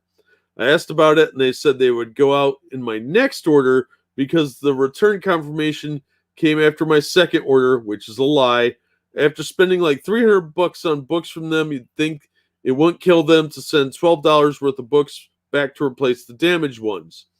I mentioned the 3 more heavily damaged books in the second order would need to be replaced too. Then they simply blocked me. Seems to be a habit. I see other reviewers saying the same thing, that they do that on eBay too. Yes, they had a large selection and they have all sorts of deals and discounts, but they mark up prices on the discounted items by like 400% the value, that when they cut off the 60% or whatever, you're just paying about what it's worth, and still more than it's worth. Ordering online is a huge risk because they just pick whatever books off the shelf and don't inspect it at all. So you may be paying for a mint copy of a book and getting one that belongs in the trash. Your in-store experience may vary, but I cannot recommend online ordering from this place. I have online ordered from this store. And this is exactly why I say if you're running a comic shop or a collectible store, separate your eBay store from your main store for this exact reason. This guy did not go through the proper channels to contact them. He bought online. He almost certainly bought it from eBay because he mentions eBay on here. And he complained on Facebook. Now, the person checking their Facebook might have been lounging in their underwear on their couch at home and not necessarily at the store to make notes of this stuff, and they just forgot. Or they just read it and was like, yeah, whatever, I'll deal with that in the morning. And then they just never got around to it.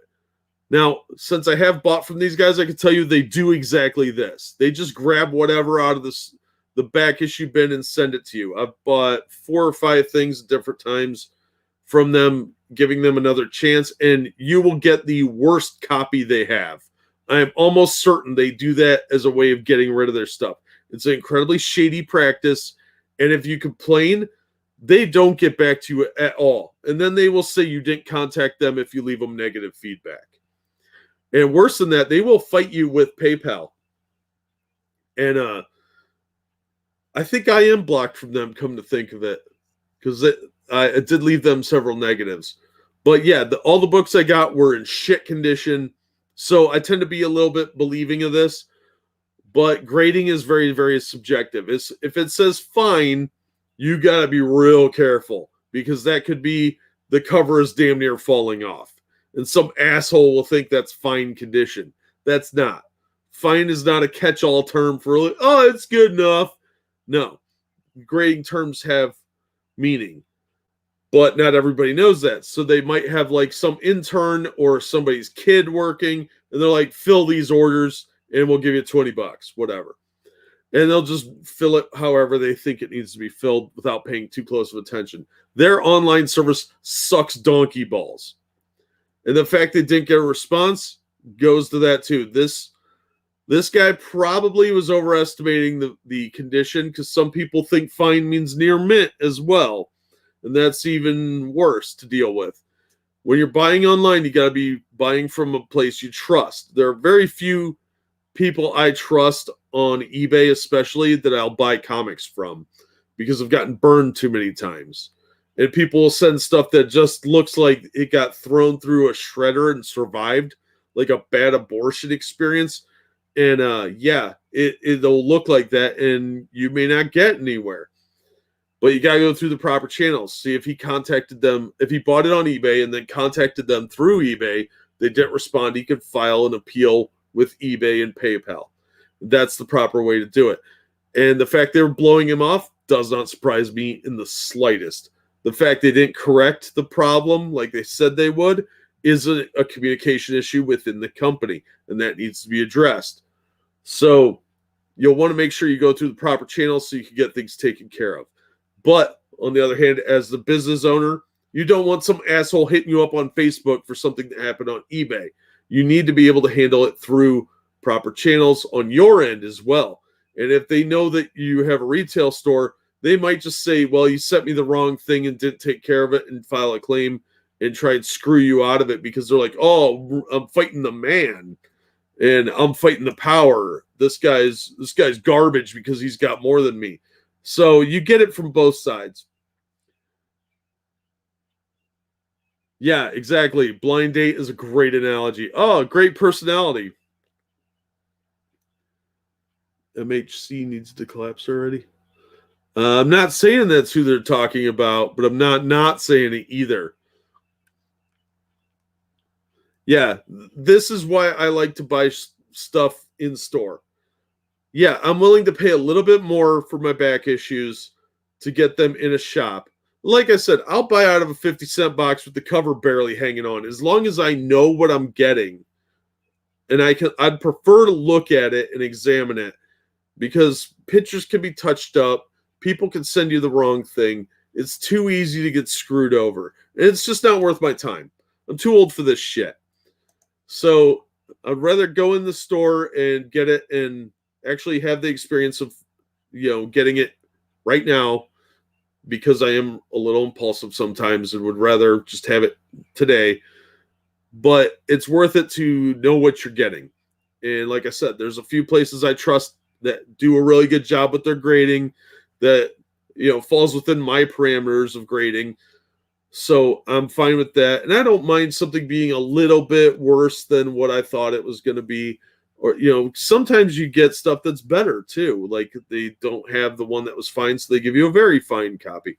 Cool. Awesome. That's customer service. I will buy from you again.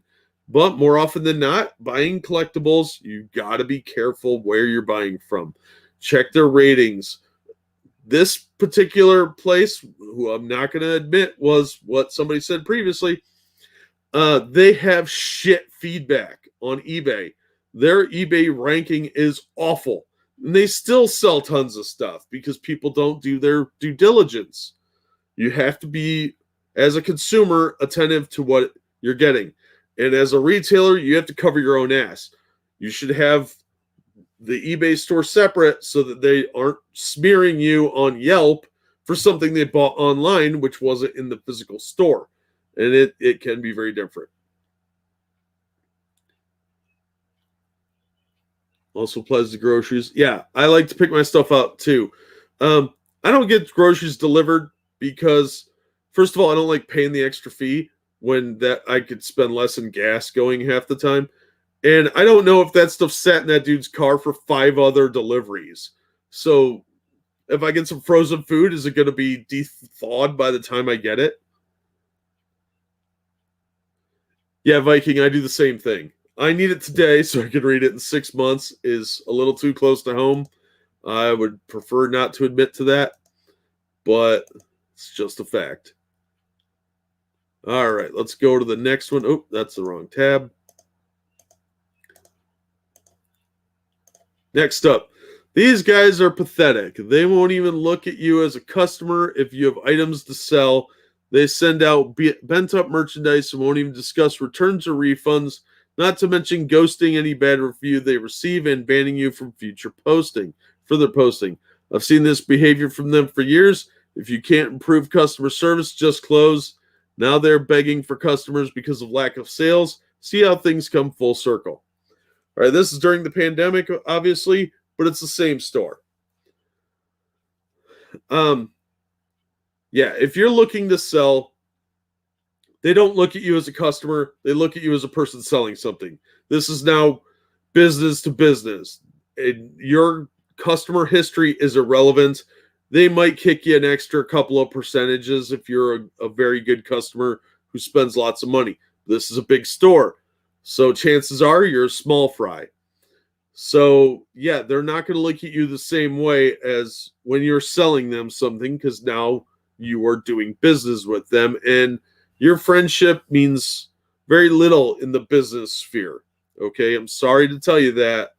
You're probably going to have to take the ramrod, whether you like it or not. There might be some lube involved, probably won't be. They send out bent up merchandise. Yeah, they do, because they have shit ranking. You should look at that. And they won't discuss returns or refunds. They have zero communication. The last time I ordered from them, it took 6 weeks to get the book. And it was beat up because they don't know how to package anything either. So, yeah, I get it. I'm not disputing that one. Not to mention ghosting bad reviews. Yeah, because you already reviewed them. They're not going to talk to you. And they will ban you. Yep, seen it. I've seen this behavior from them for years. Yeah, I know people that have bought from them, and they're blocked from buying from them in the future. I've blocked people too, though. So when I was selling stuff on eBay, I blocked people because there were problems, and they wanted every little thing. They wanted a replacement for something, but didn't want to send the original back, even though I was paying the shipping. Or they'd say, "Well, this wasn't the condition, so I'm going to get my money back, and I'm going to keep this as well." It doesn't work that way. Some people are just difficult, but you can't block everyone who gives you a bad review because you're shit at your job. If you can't improve your customer service, just close. This has been a complaint that's been growing more and more with this place for a while now. And a lot of that might be because the owner is getting close to retirement age, or he just doesn't care anymore. I don't know what the deal is, but they have been getting more and more complaints about their customer service, I've noticed, over the past 4 or 5 years. Next up, usually like this store, however, today I came in around 730 to 745 in rounds of events as packed seating and everyone was playing. All right, the context is missing here is there was a Yu-Gi-Oh tournament. That's what he's talking about. There's 730 to 745 people playing in a game or in games. And said I would like to buy some cards from the owner. He said they are in the case, and I said I didn't look, was asking as you are the shopkeep. He said, "Look, if you don't see, come get me." I looked at him and walked out. I guess he isn't hurting for the 100 to 200 sale tonight. I will be getting my cards at the Magic Fest tomorrow and maybe try them again. Guess I'm spoiled by Black Gold's and Game Heroes customer service. All right, you're going into a store that's having a tournament. I had to look at some other reviews from this time frame. They were having a tournament with 730 to 745 in rounds of events. Packed seating, and everyone is playing. The store owner is running the event, okay? He doesn't have time to deal with you personally. There are other people working there. And he wanted to buy cards from the owner. Why are you so special that you're dragging someone away from a tournament that's going on that's bringing in an assload of money? I ran Yu-Gi-Oh tournaments, I ran World of Warcraft tournaments, and unfortunately Magic the Gathering. Magic people are the most fucking obnoxious people on the goddamn planet. They are the most self-entitled, arrogant motherfuckers I ever encountered. 80% of them were okay people, and I didn't really have a problem with. But they wanted a fucking card. They wanted it right fucking now, and they were going to stand there and tap their fingers on the showcase until you came over, and they wanted hand jobs too, I think. They weren't getting them. My business partner typically dealt with the Magic people, and he was way more into that. Fine. I didn't want to deal with those assholes at all. But you're running a tournament with a large group of people. Our largest group, I think, was 50 people. We had a small shop. I owned the comic book store. He owned the gaming aspect, and I ended up running the cards anyway. It's fucking complicated and ridiculous. I would run the tournament, and those kids would come in, drop $5 to $10 to play in the tournament, especially booster draft tournaments. So you're getting about $5 a person. Let's do some quick math. 730 times 5. He's getting $3,650 from these kids. And you want to spend $100. Tell me who your priority is as the store owner. Are you going to focus on the tournament? Or are you going to focus on this person who won't deal with your other employees and wants to buy specifically from you and go through stuff in the case? He's not asking about packs per se. He's saying he wants to see that cards are in the case. So he's looking for specific cards, singles. There might be some packs in there too, but he probably wants singles. You do not deserve that kind of attention when there's this many people in one location. You're going to drop $100, $200. That's cool. I'd gladly take your money, but not when I'm risking $3,000. That is, it's nothing personal, man. Magic players in our store were complete dickbags, and they'd sit there for fucking hours. Oh, you'd be amazed, Mr. Moo. You'd be amazed at the self-entitlement that comes with nerd hobbies. It's I used to have a term for this, but it's sort of it's not just a sense of entitlement, it's a feeling of specialness as well. Yeah, Eagle, I have no doubt that's what the guy said. Not trying to be an asshole, but I'm fucking busy here. He was probably like, look, one of the other guys can help you. Let me know if you see something in there that you want.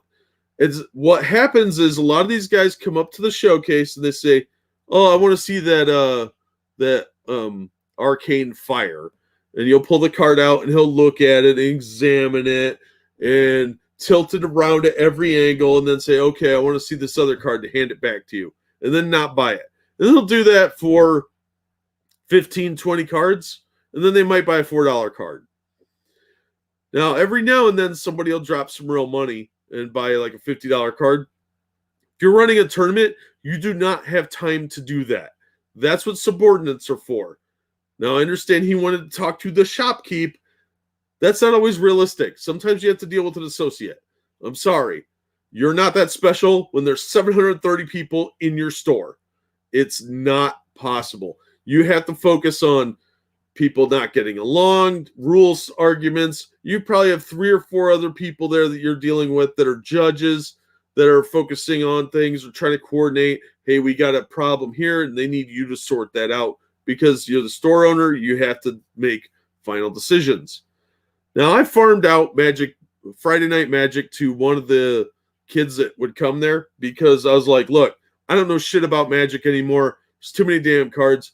I'll give you 2 free packs and a rare, like one of the foil things that they'd give you for Friday Night Magic, guaranteed if you run this tournament and handle all that shit. All right, you'll get some free stuff, some promo shit, whatever I'd come up with. All right, man. He was like, oh yeah, totally. And he was now my new Magic judge because he knew way more about it. And it worked great.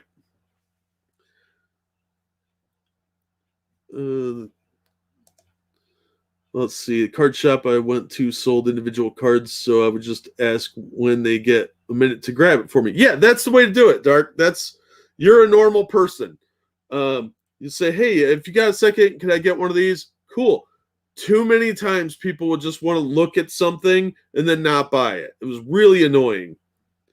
And then they'd try and sell me their cards and be like, well, you're selling it for $5. I want $4.50. No, that's not how this works. I'll give you $1 for it. Card shop had a no sale during tournaments policy. This store probably did too. We didn't because we're greedy. And usually we had a couple people there. It's Baz Lady Shoe Department. Yeah, you're not wrong. This is being run. Yeah, $100 is a fraction of that amount. Exactly. You'd be amazed at how much money tournaments would bring in some of those kids would come in, especially Yu-Gi-Oh kids and Pokemon. They'd come in and pay the $5 to get in the tournament, whatever, get their prize. Usually we gave everybody got like a draft pack or something. You got something for coming in, but then they'd come in and buy 4 or 5 packs. So you might be getting $10-$20 out of these kids, sometimes more. And they'd come in every week and do this. And that could add up to ridiculous amounts of money. I think our record day was like $4 or $5 grand. I don't remember. It's been more than a decade. That's how you delegate. Exactly. Window shoppers are the worst. Yeah, the owners are the judges. And that's usually how it goes. Because that saved you time and money by being the judge. And being a tournament judge is a pain in the fucking ass. But you're making so much money off of it, it's well worth it. We had kids that would come in and buy an entire box at a tournament. Especially if they won. They'd be so happy they'd buy more stuff. And that's where a lot of your money comes from, is those sales. And Magic packs and other collectible card games, they were making us a lot of money at that store. I was one of the only people that pre-ordered boxes of World of Warcraft when it first came out. So I was the only person who bought an entire case in the tri-state area. So we had people calling from Indiana wanting to drive all the way over to our store to buy Warcraft cards because everybody wanted those loot cards.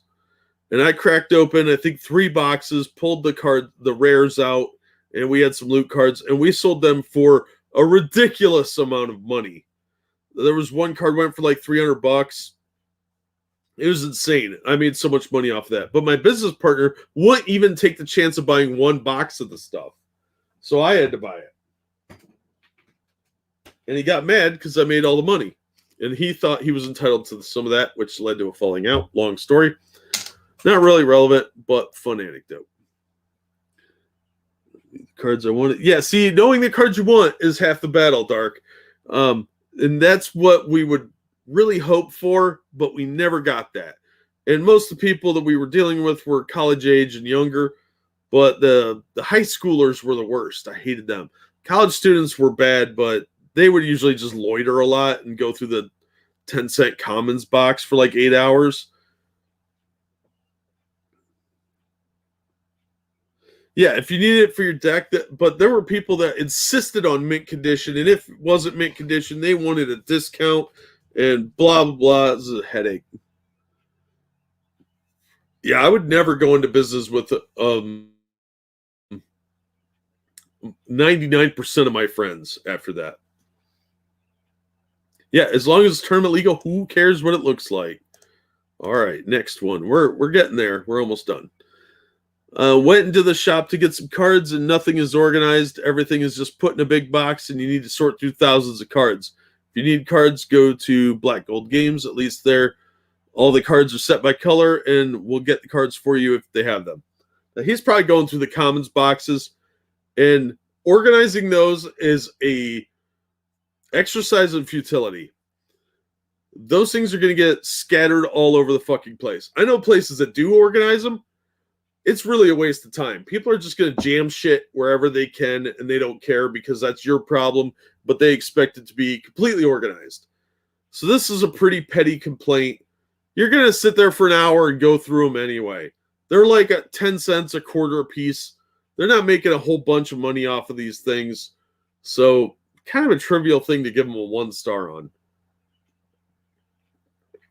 Not everybody can afford to pay an employee $8 to $10 an hour to sit there and sort cards because they're just going to get messed up again. So if you're lucky, they're sorted by color, and that's as close as you're getting. Good luck, buddy. That's pretty petty. Next up, this one's out of New Mexico. You don't run out of pre-release boxes. You order 20 more than you think you could possibly need and sell any extras later. They sell like crazy. You also don't threaten to fire employees in front of new customers for simple mistakes. This place smells bad too. I'm new to Denver and was planning on making this my regular spot because it's conveniently placed. I'm probably going to go out of my way to avoid it now. I've never written a Yelp review before and have the app. I've had the app for years, so it means something that I should be pissed enough now not to bother. All right, couple things. First of all, never yell at an employee in front of a customer. That's really unprofessional. Unless they did something dangerous, like they're dancing on a glass showcase or they attack somebody. The obvious things. Don't threaten to fire people in front of customers, especially for petty little shit. That's just bad business practice. Also, you order what you think you need to sell. You don't run out of pre-order release boxes. You don't control my money. You don't know how much cash I have. Maybe I can't afford it. Maybe it's been a bad few months and the old reserves are a little low. And maybe this game hasn't been selling. Ordering 20 boxes of anything is a big gamble unless you are a big store. For your average mom and pop shop, which this is a smaller store. This isn't the same store out of Denver. This is a different one. It's a lot of money. Those boxes are about $100, sometimes more. And ordering 20 of them is a lot of cash tied up. You may not sell them later. If it's a game that falls out of favor, like UFS, Universal Fighting System, that one came and went pretty quick. And we got stuck with several boxes of that. I think we had 4 or 5 boxes. And that was $75 a piece for those. So that adds up. That's dead product just sitting there now. That was originally $3.50. You might have to liquidate it at $1 a piece for packs. And you still may not sell it. You may end up having to throw them on eBay for dirt cheap. So with card games, ordering 20 boxes, that's a bold gamble if you're not sure that they're going to sell. Because these things do fade out fairly quickly. I've seen people get burned with Yu-Gi-Oh cards. I've seen them get burned with Magic cards. I knew a guy that bought a whole bunch of Unhinged when they first came out, and he got stuck with it because he didn't understand what he was ordering and that they weren't tournament legal. So he had tons of that shit sitting around for ages, and he couldn't give that crap away. Nobody wanted them. See your thoughts on this? Fuck that. I have a card that is already pretty rare in one of my legendary deck that is pretty banged up. Still my favorite card because it made my deck unbeatable. Yeah, exactly. Look, I like foils because they're pretty. I don't fucking play card games anymore. Laughing my ass. Yeah, it's just the way it is sometimes, you know? All right, let's look at the next one. Only a few more to go, then we'll get to the funny one that I found funny anyway. All right, a friend and I went to left the name on this one. It was open. It was raining outside, so we decided to stand under the awning and smoke before we went in. A man with gray hair, who must have been the owner, came outside and hollered at us. Hollered? Really? For smoking outside and patronized us, saying something along the lines of, "What made you come here to smoke? Why did you choose to stand here? Smoking is disgusting." I don't think he said it quite like that, but I get your point. He kept saying it over and over, too, that as though he was fishing for confrontation. Like he wanted us to say something rude back to him so he could kick us out, call the cops. Now you're on the sidewalk. I don't think that's... He was probably trying to get you to leave. I'm pretty sure he thought we were burnouts. I was wearing oversized baggy clothes. I'd appreciate it if you didn't smoke outside my business. It's a much better and more respectful way of getting your message across. We've gone there many times before and spent hundreds on comics. Lame. We won't be coming here again. Here is our unsolicited opinion on your practices. You're a fascist and a jerk. The other people that work there are also rude. Well, if they're rude, why did you go back? It's raining outside. Well, it is kind of rude to stand right outside the door and smoke because that smell does drift inside. So, having been to this store many times, you could go literally around the corner and stand and be out of the rain because the rain comes from a certain direction most of the time. Or, I don't know, sit in your car. It probably had nothing to do with your baggy clothes. That area is relatively nice still. So that's a bit of an unlikely scenario. They were probably out there being loud. And they probably were smelly hippies. And it's rude to stand right outside the door smoking. like Jay and Silent Bob, just kind of chilling out. How long were you out there is what I would want to know. Because if you've been out there smoking for 5 or 10 minutes, just dicking off, being loud, having conversation, yeah, the guy's probably going to come out and be like, what are you guys doing? And he doesn't, in that area, he doesn't need a reason to call the cops. Those cops will be out there in about 10 seconds flat. This is a police station, substation, not that far from there. And they're always down on High Street. So, yeah, dude, I'm sorry. Maybe quit smoking. You'll have more money to spend on comics. Don't know what to tell you. Don't smoke out in front of somebody's door. It's rude, for one. I understand you want to catch a cigarette or whatever and it's raining out. That sounds like a you problem.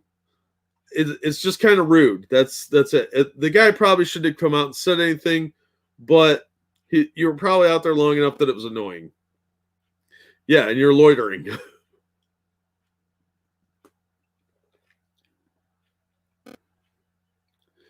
I'm a smoker. I don't care if it's raining. If you're the one who wanted to smoke that badly, still got to be considerate and follow the rules. Exactly.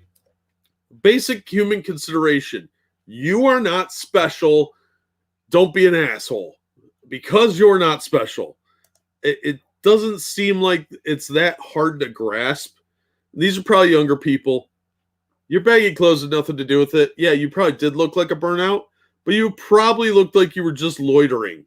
And it's bad for business to have a couple of losers hanging out in front like hobos. There are a lot of homeless in Columbus. And since I left the name up there, I think it's pretty easy to figure out where this place is. I've been to this store over several owners, actually. And it's in a fairly nice area. And it's in a well-trafficked area, but there are homeless down there. And they will hang out in front of a business if you let them. And if you guys were dressed like dirty hippies, they probably thought you were bums and you were just hanging out, gonna panhandle. That's real bad for business. So, yeah, perfectly within their rights to complain about that. Should he have been an asshole? Probably not. But the way that was phrased, I think he was more like, what are you guys doing? Move along, trying to get them to go away or finish up. And most likely, since I know there's no smoking containers out there, they were just throwing the butts on the sidewalk anyway. So, yeah, I don't feel sorry for you for doing that. It's your habit. Do it in your car. Okay. All right, this is another one out of Columbus. Horrible customer service. My fiance called ahead of time for a comic he was told they had 6 of. He told them that he would be there in 15 minutes to buy all 6 and was told okay. We get there and the owner said that since it's a hot comic, he would only sell 1 per customer. So then I said, okay, you buy 1 and I'll buy 1. The owner then looked at me and said, I don't believe you want to read this, so I will not sell you a copy. I felt very discriminated against for being female. I will never go back. These are speculators. You have 6 copies of a book and somebody wants all 6. That book is hot right now and it's probably going for $40 on eBay. And judging by the date, this is 2016, I couldn't tell you what this was, but I have seen this thousands of times over the years. And usually stores nowadays, in the past 15 years or so, if they're a good store, they will limit it to 1 or 2 per customer. Because they know that the speculators will come in and do exactly what these assholes were trying to do and buy all 6 copies so they can immediately sell them on eBay for ridiculous amounts of money. You think the shop owner couldn't do that too if they wanted to screw people over? Why would they want you to make all that money when they could? So they could just, I've known plenty of shady store owners over the years too that could pull stuff off the rack and just hide it in the back and then sell it on eBay for $40-$50, whatever it's going for. This is very, very common. There are a lot of people looking for a quick buck on eBay, and they will get pissed and write shit reviews like this because you didn't bend over for them. And the fact that the guy said okay on the phone, he said, I want to buy all 6. The guy on the phone was probably like, yeah, okay, whatever, you're not getting them. He didn't say that. He was just like, yeah, okay. Because he knows they're going to limit it to 1. And most owners and employees hate speculators just as much as the collectors do because they're screwing everyone over. They're not in it for the hobby. They're not in it to collect it. They're there to make a quick buck. And they see this as a way to flip it and make money. And they think they're doing something that everybody's doing, but they're not. They're just being dicks. Used to see this a lot with Beanie Babies, too. People running in. You still see it with action figures. If you go to Walmart, all the chase figures are taken out because some asshole goes in at 10 a.m. and pulls all of them out and buys them all so they could put them on eBay for $30 when they paid $10 for them. But the fact that this lady even admitted that her boyfriend or whatever was going to buy one, fiance was buying one, and then she was going to buy one, she's just getting one so he can sell that one too. They're not buying it because she wants to read it. It's got nothing to do with being female. It's because he knows you're not going to read it, and he was totally right to do it because there's some poor slob that isn't going to be able to pay $40 and should be able to go in and buy it off the shelf for $4. Just because you want to screw people over doesn't mean everybody needs to let you.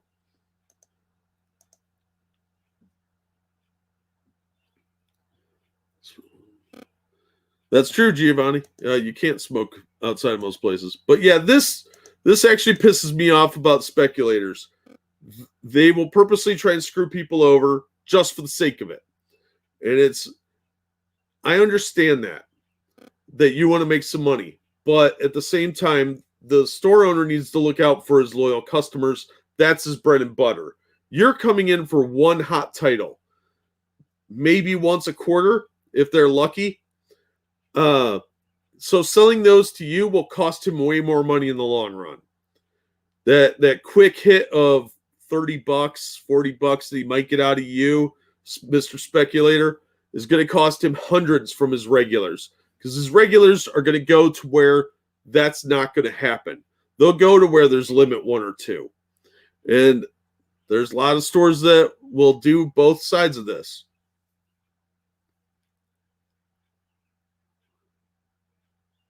You said he was going to buy all 6, not we would buy all 6.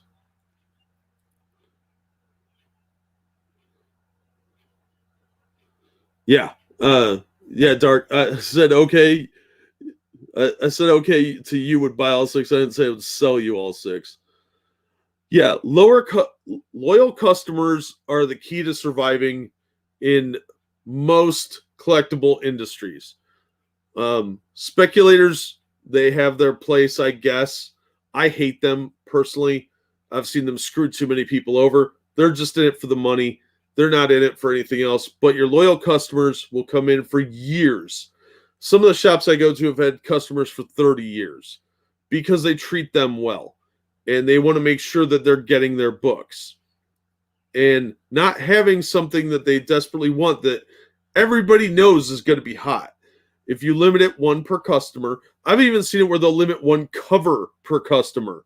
So you pick out your favorite because there are books that are that hot. There's just too much chance you're going to lose loyal customers. And your whales, especially, you don't want to lose them. They're your lifeblood. Yeah, she pointed out she wasn't going to read it. Yeah, they are the same as scalpers. Absolutely. You see them in every hobby, and it's disgusting. Ticket scalpers are a great comparison to this. NVIDIA cards, PS5s, yep, exact same thing. That's exactly what they're doing. They're trying to flip it for a big payday. They don't give a fuck about the hobby. They don't give a fuck about regular purchases. Those are not people you want to cater to because they are not your lifeblood for the store. They're just people looking to profiteer off of someone else.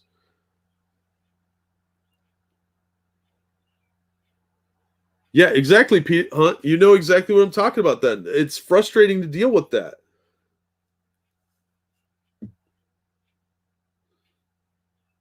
Yeah, you're not wrong, Buster. It's very frustrating for everybody. They'll screw anyone over for a quick buck. Exactly. And it's awful to deal with them because they are very, very difficult people. They will throw big fits in the store, try and create a big production. And anybody that's been collecting for more than a few years has seen these people do this usually, and they know what they are. They're not regulars. most of the stores I go to on a regular basis, maybe they don't know who I am, but I pay attention enough. I see the regulars, and you start to recognize people. You may not even talk to them ever, because most nerds are very socially awkward, and I don't want to talk to them, but not in real life because they're close talkers too, and they'll get right up in your business and breathe on you, and they stink. But you know who the regulars are. They're not there to screw you over or anything like that. Speculators, you can almost smell them when they come in.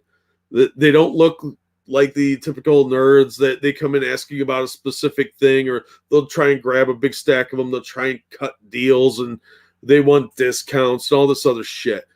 And they think that we don't know what they're doing. Anybody that follows the industry follows the trends as well, and they know what the hot book was. There was one of the multiverse books that got real big. And it was going for like $40. The store I went to sold them to the regulars at cover price. Speculators come in and he'd jack up the price just to piss them off because he knew who they were. He knows all his regulars.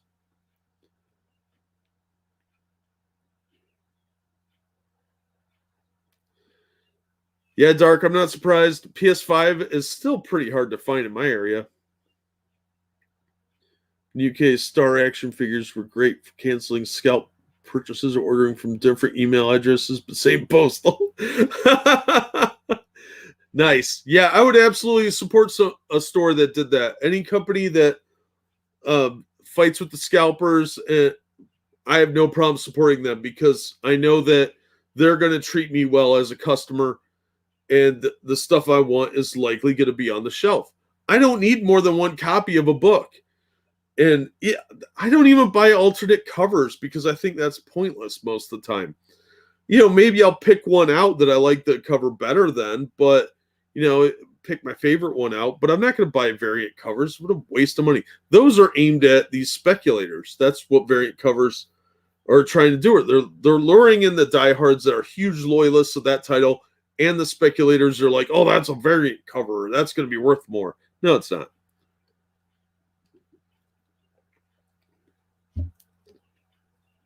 $600 on Amazon. What a ripoff! So that was the one of the better speculator stories I saw.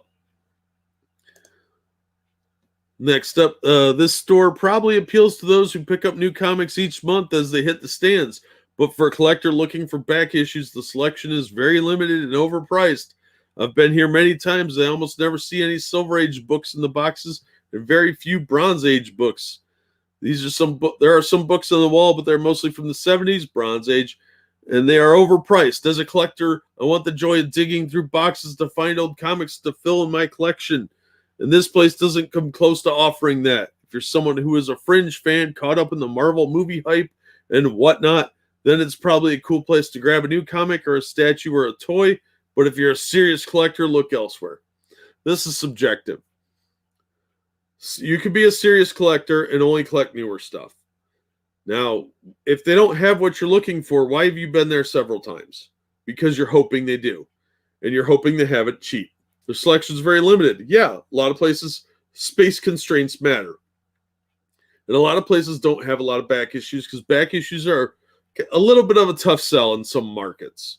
You have to know your region and your market. Are they overpriced? That is also subjective. If they only have newer stuff, then they're probably not overpriced because their older stuff is probably selling. And they're probably not buying a lot of collections. This is a trivial complaint by somebody that looks for specific eras. And that's fine, but it's just not a store for you then. As giving them a 2-star for that seems a little bit egregious. Is the store clean? Doesn't say. Were you treated well? Doesn't say. They just didn't have what you wanted? Quit your whining and goes to another store. What are you going to do? You're going to help them find older stuff? That seems stupid. Okay, you're looking to fill in your gaps, but you can do that on eBay. You can do that at other stores. That doesn't necessarily reflect poorly on the store. Okay, now we're getting into something that was semi-leaked to me. So we're not targeting anyone here. We're not bullying anyone. I just want to go over a little story that was posted on a retailer forum. I'm not saying where it was. I blotted that out. I'm not saying who the store is or who the poster is. I just kind of wanted to go over this because I thought it was kind of funny. Because this is the type of shit that make your store go out of business really, really fast.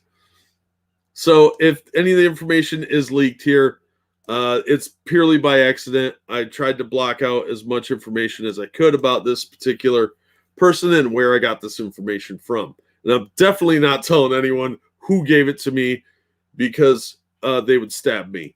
And I mean that in the quite literal sense that they would probably stab me. So this, I thought, posting this. We have over 50,000 different back issues on the sales floor, and the vast majority of them are not pre-priced. We have a huge vintage collection, or vintage comics wall, and those are all priced. We have signage all around our common back issues saying they are, quote, graded for their condition and priced according to the current price guides, both in print and online. Most newer back issues are priced at their cover price plus the price of a bag and board. Sometimes in the past, a guest has brought up a back issue and our team member would consult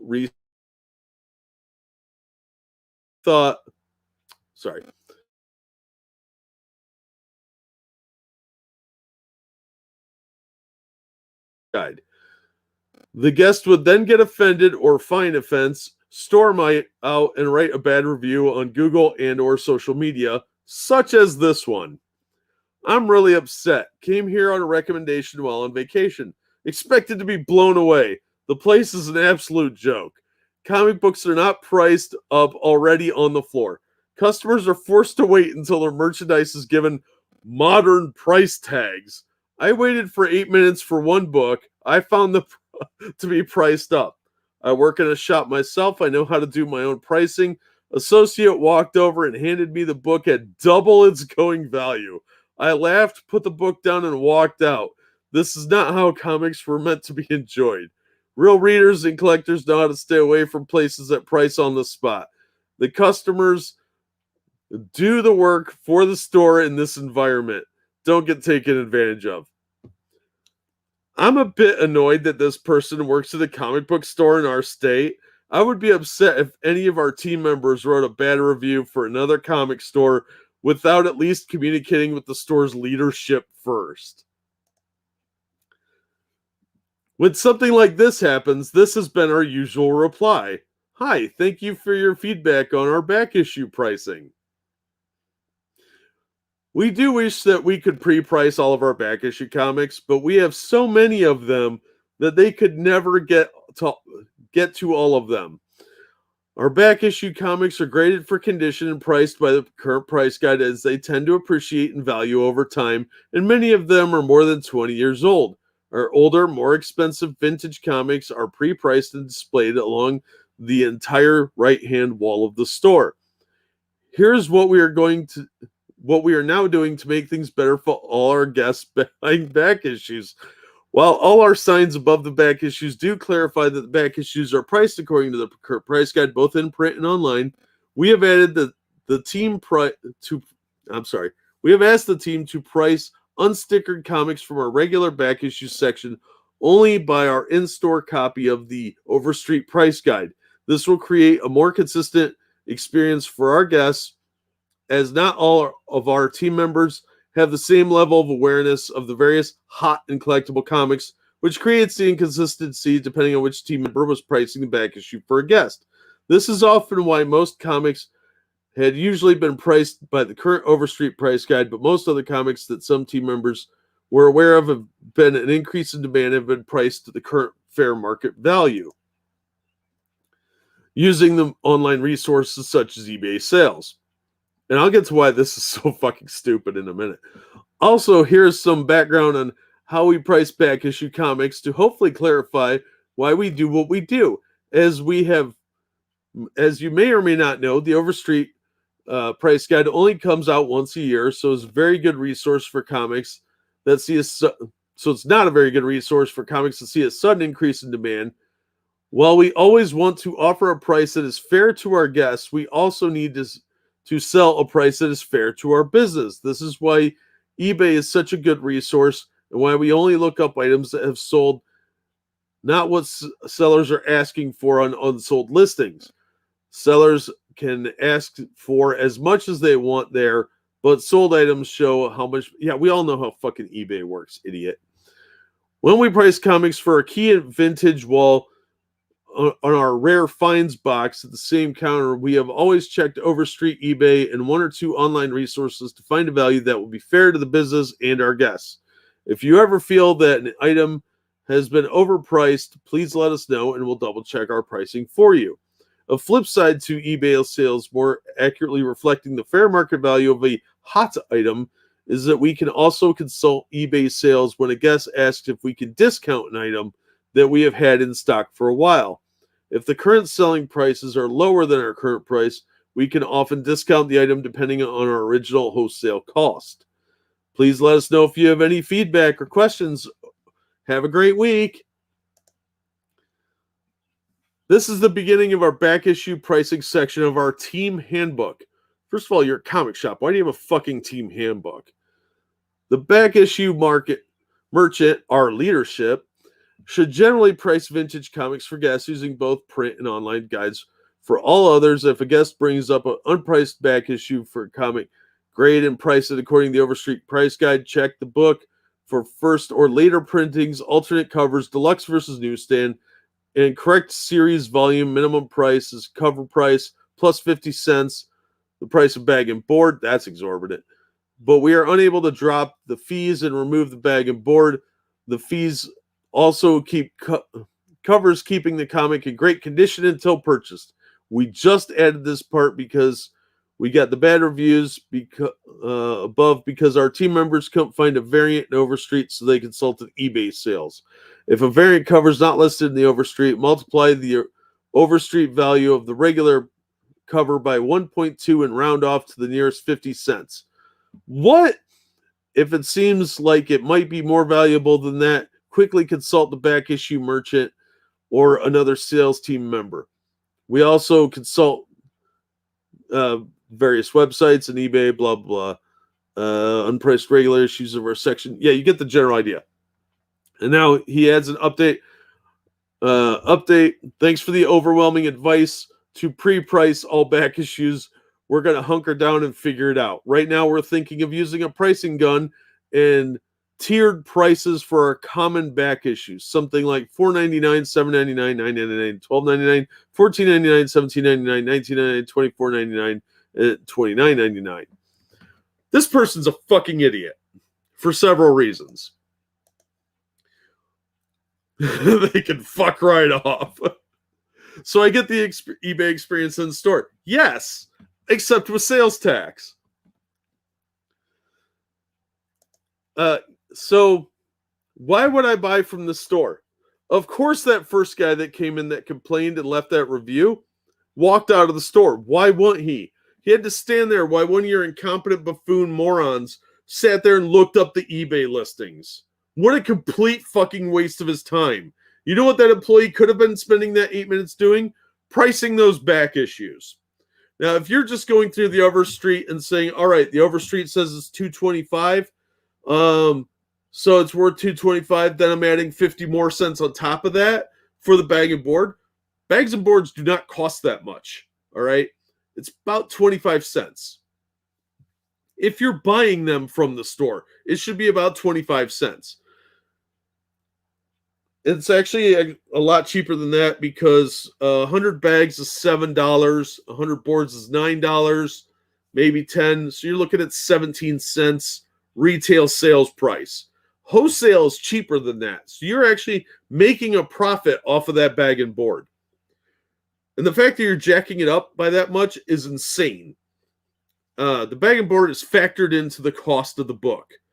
You just have to write that off. That is the cost of doing business.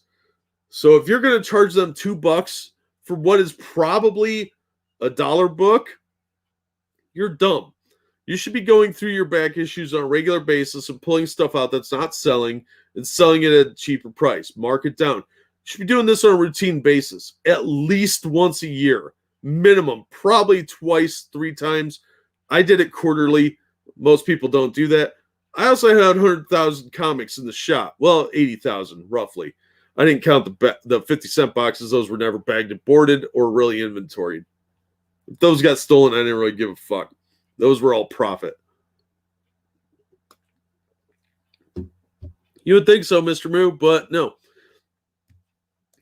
This person obviously has no idea what they are doing for business. They are worried more about their profit margins than they are about staying open. They will not be open for very long. Back issues are your secret bread and butter. All right. You pay almost nothing for them because a lot of them are going to sit around. And you have to kind of consider them as gravy money because quite likely there's going to be some valuable stuff that you're going to make probably 3-4 times what you paid for it. Let's say you bought a copy of Darkhawk issue 1 and you bought it for $5 because it was going for 20. And now you find out there's a new series coming out and it skyrockets in value on eBay to like $100. You sell it in your store for 75. Then they're going to realize that you're undercutting eBay or you're at least competitive with eBay. Then you're also making a fat profit. And then if somebody's like, look, man, I can't afford that. Can you give it to me for $50? You know you paid $5 for that. You say, yeah, I could do that. And you still made a profit. You made your customer very happy because they got a sweet deal. And you can even offer that. Be like, look, dude, I see you eyeballing it. Is it the price? Because you know what? I'll go down a little bit on it.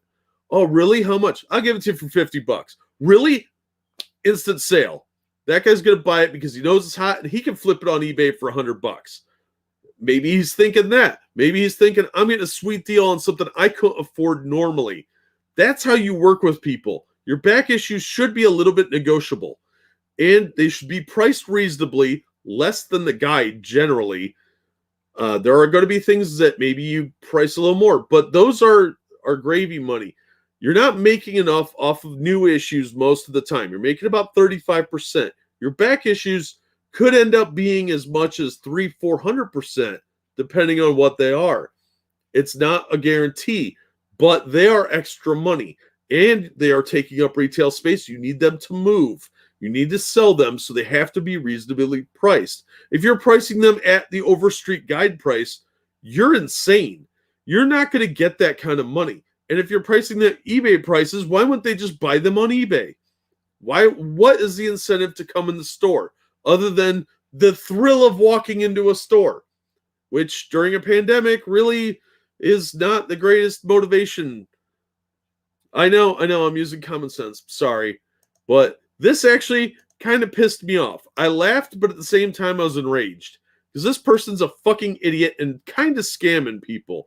Overstreet is the high-end average of what the big stores and big conventions are selling, like I said before. It is not what somebody in bumfuck nowhere is going to sell. I don't know where this store is located. I did look them up, but I didn't look that close.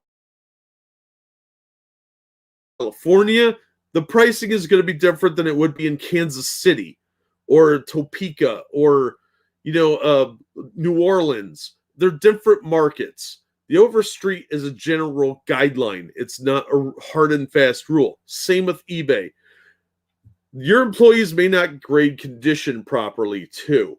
So if they're looking at the near mint price, it's much different than the very good price. And an incompetent employee who doesn't understand things or is kind of new might charge them the wrong price, and then you're really gouging them. That person's not coming back. Yeah, you don't want to look like you're trying to scam your customers. This guy is probably going to go out of business within a year if he doesn't figure this out.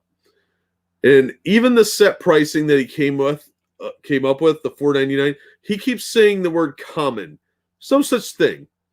Common old issues, those are 50-cent box issues, okay? $4.99, $7.99, those are weird pricings. Okay, first of all, little trade secret. Yeah, people do like the $4.99 price tag. More people like the $5 price tag. It's easier math.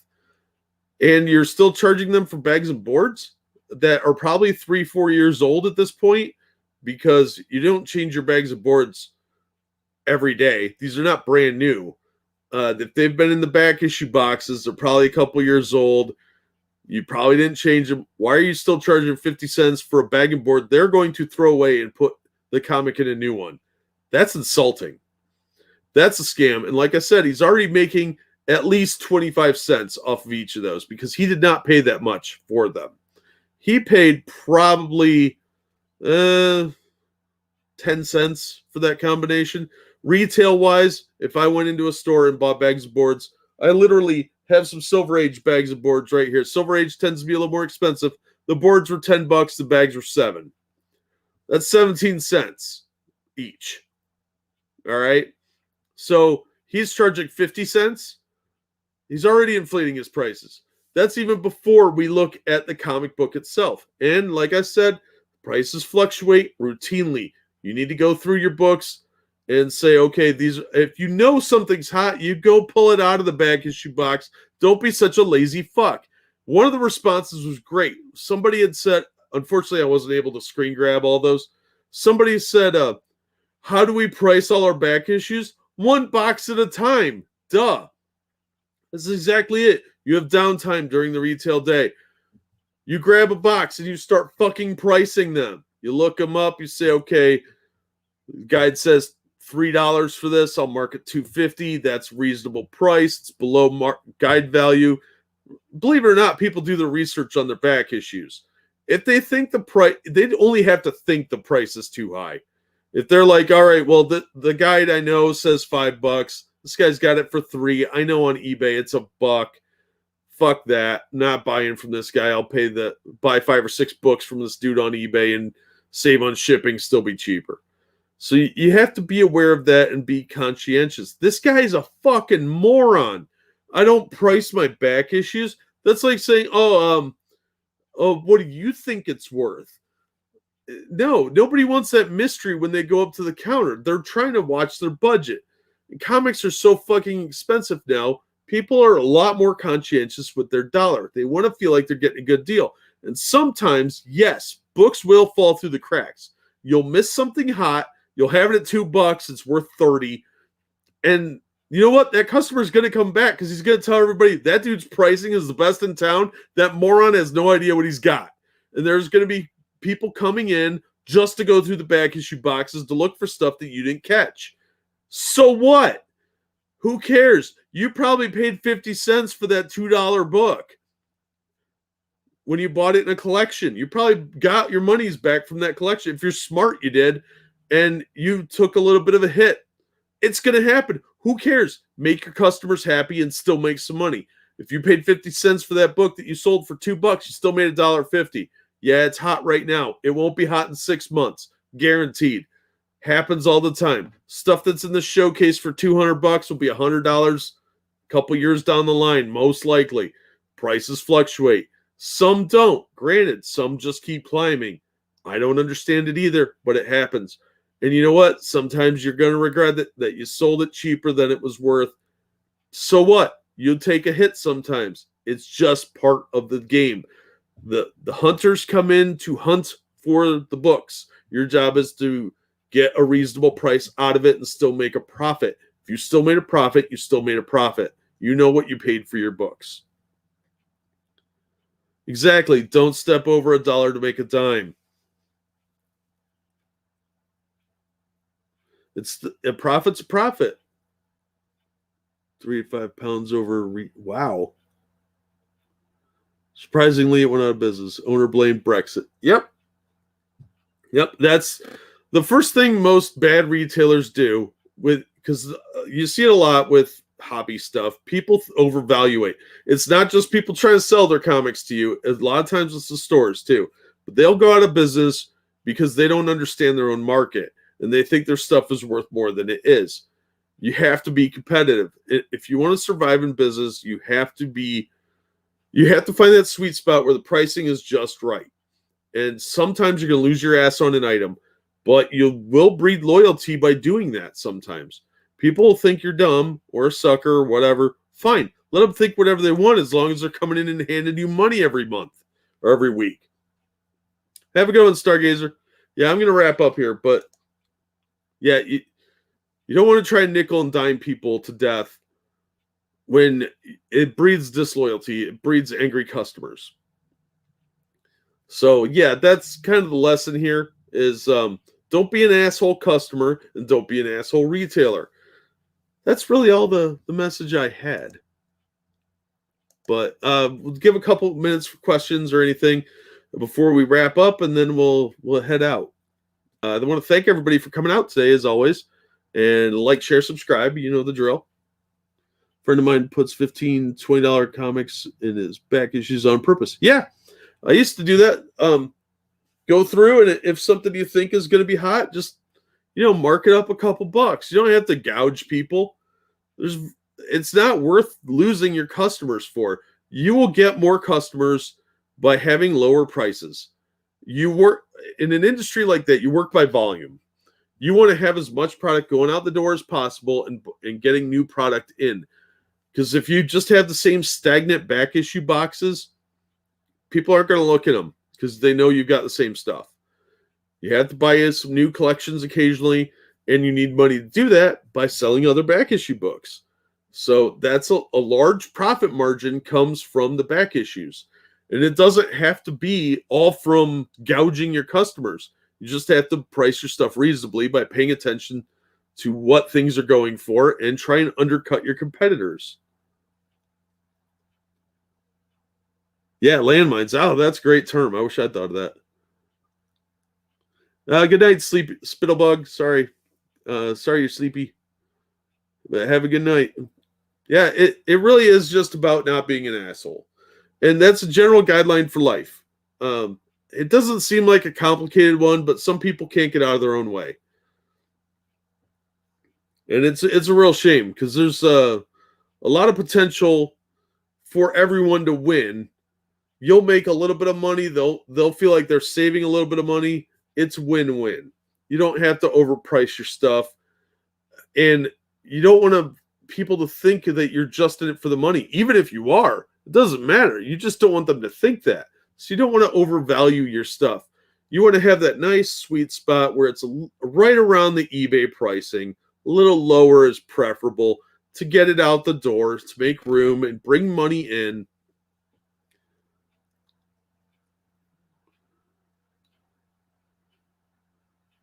Oh, yeah. I used to have issue 2 of the first printing of issue 2 of Teenage Mutant Ninja Turtles.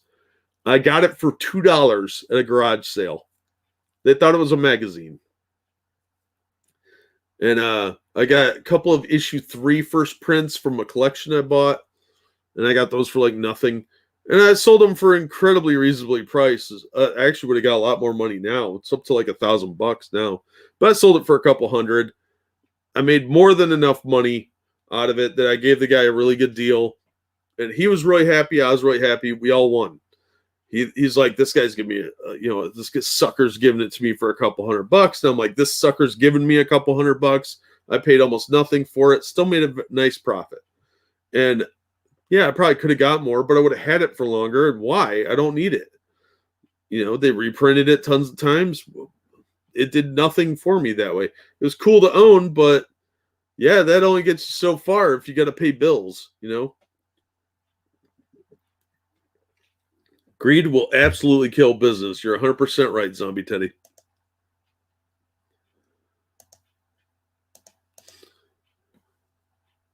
Yeah, I never got into the sports cards angle. We had some sports cards for a little while because they were in a collection we ended up buying. But yeah, I didn't know enough about sports to know the market, so I just liquidated that stuff. I'm sure I probably gave away a bunch of really good stuff, but I just didn't know enough about it, and I didn't want to deal with it. So I just sold it all as like a couple big lots. We one time bought this really, really sweet collection of gaming and comic book stuff, and it was like a bunch of Warhammer 40K minis that were so horribly painted. And what else did he have? Like Man of War and some other Games Workshop stuff. And I bought this huge run of Thor and Spider-Man. And the Spider-Man and Thor books I spent $200 on. And I had almost every issue from like right around 150 to about 350. And I sold the Amazing Spider-Man number 300 and made all my money back. Just on that one issue. But the guy didn't care. He was moving to another country and just wanted to unload it. And he didn't give a damn. So I was like, all right, this stuff's worth more than that, but I can only give you this. And he's like, okay. Hey, Otterpop. Yeah, sorry. I didn't schedule this one very far out, and it seems to like it if you schedule an hour in advance so it notifies people, but I don't understand how any of this works anymore. Now, the comics and novels I don't want to give to my friends' kids, rather pass them on. Absolutely.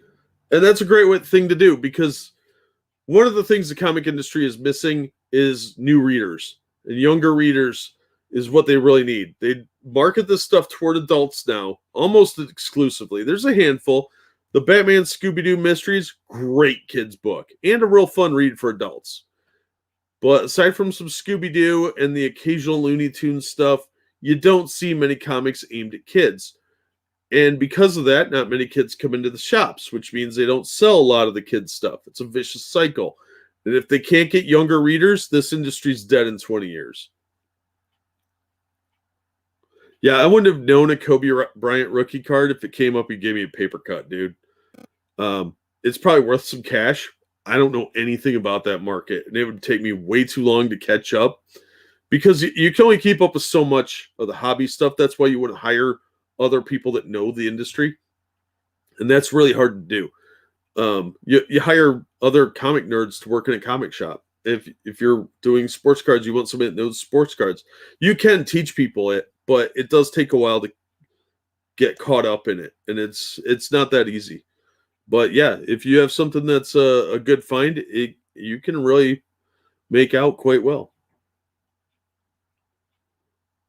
What about the Japanese Spider-Man? Oh man, that was a crazy show. But it sparked a lot of the kaiju shows and Super Saiyan stuff that we see now, or what do they call that? The Power Ranger type stuff. We wouldn't have any of that if it wasn't Japanese Spider-Man.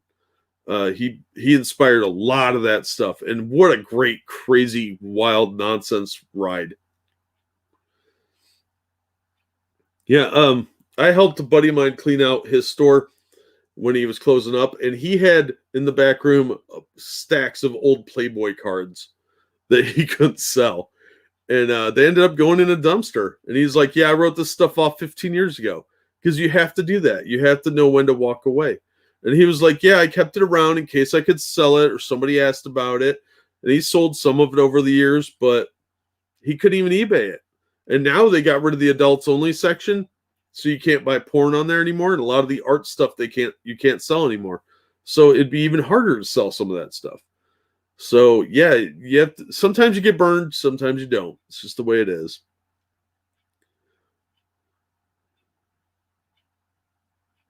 Oh yeah, absolutely, Pete. That's a great way to do it. Give him some comics to flip through. At 6 years old, he just wants to see some cool images, and probably doesn't even care that much about the storyline.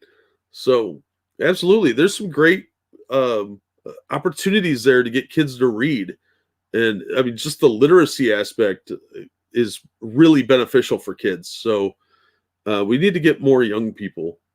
Would I sell it in an auction? No, it's not worth it. Most stuff's not worth money, and you're not going to get much from an auction. And if you're doing an actual, like, some guy out there selling stuff auction, you're going to end up paying them 30%. So you're going to get nothing out of it. It's just not worth the time or the money. Sometimes you're just going to give it away or throw it away. Oh, that's sad, Pete. I liked the Uncle Scrooge and DuckTales stuff as a kid. Those were fun. We had some Simpsons comics for Bongo did them, but they would only come in kind of randomly. But yeah, DuckTales, Uncle Scrooge, Donald Duck, the newsstand I used to buy from as a kid had all that stuff as a kid. I grew up with that stuff. I loved it. Still have kind of a weird affinity for like Peanuts comics, because the Peanuts would come in these little paperbacks collections, and my mom would get them for me occasionally, and that was like one of the only things that we could get for entertainment was like books and comics.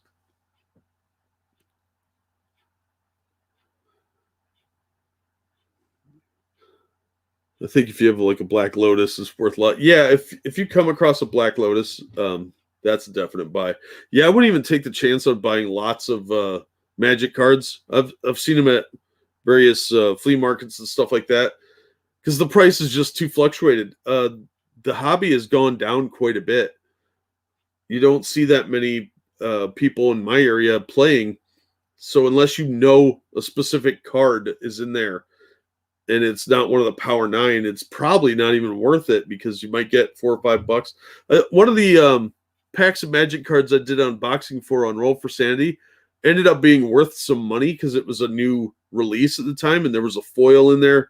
I got like $40 out of it on eBay, and I just turned around and put that money into buying more board games for the channel. So that was a couple years back, but I pulled that out and I was like, I'd never even heard of this crap. And I looked it up on a whim and it was worth some money. So I sold it and just bought some more stuff for the channel.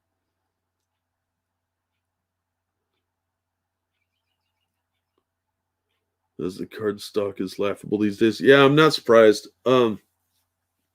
It's sad how fast some of that stuff tanked in value.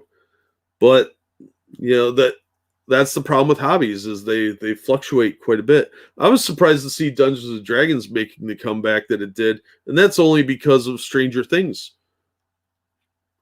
Yeah, it probably is banned from tournament play, James, but there are still the diehards that want to have it in their collection. And good to see you, James. I have no idea what's in the box. I hadn't opened it at least 10 years. Do you have the Star Wars cards still? I don't know. I have some Star Wars cards floating around somewhere, I think. I have no idea. I just put stuff back in the storage unit when I'm done with it until I can sell it. Yeah, he got booted out of. He was criticizing Magic and he got booted out of their official tournament league. And then I know he got banned from Gen Con, the big convention, after that fight that he got in.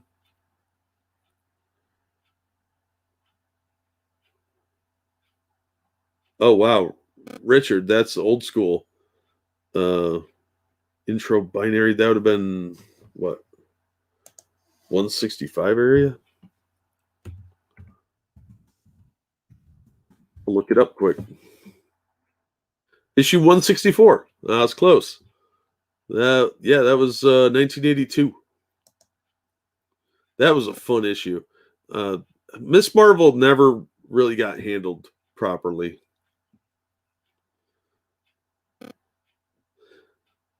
No, it's a hassle to ship stuff, Buster. I don't even bother doing that. I just sell everything at flea markets and garage sales now.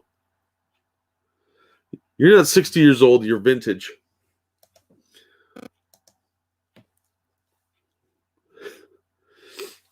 But yeah, I'm going to wrap this one up. I want to thank you guys for coming out. This was a lot of fun. Maybe we'll do something like this again when I'm bored and look at some more reviews on Yelp or Google reviews. Because it's a lot of fun to go through that. And having been a retailer, I can kind of see both sides of it. And I like to pretend I have some insight. Shazam is the true Captain Marvel, hands down. And I wish they'd stop being babies about it because they didn't even give him a name in the movie. But thanks for coming out. Thanks for the donations. You guys are amazing. And I will see you on Friday for Friday Night Comics. And as always, stay safe out there and do something exciting so I can pretend I did it. And I'll see you all on the next one.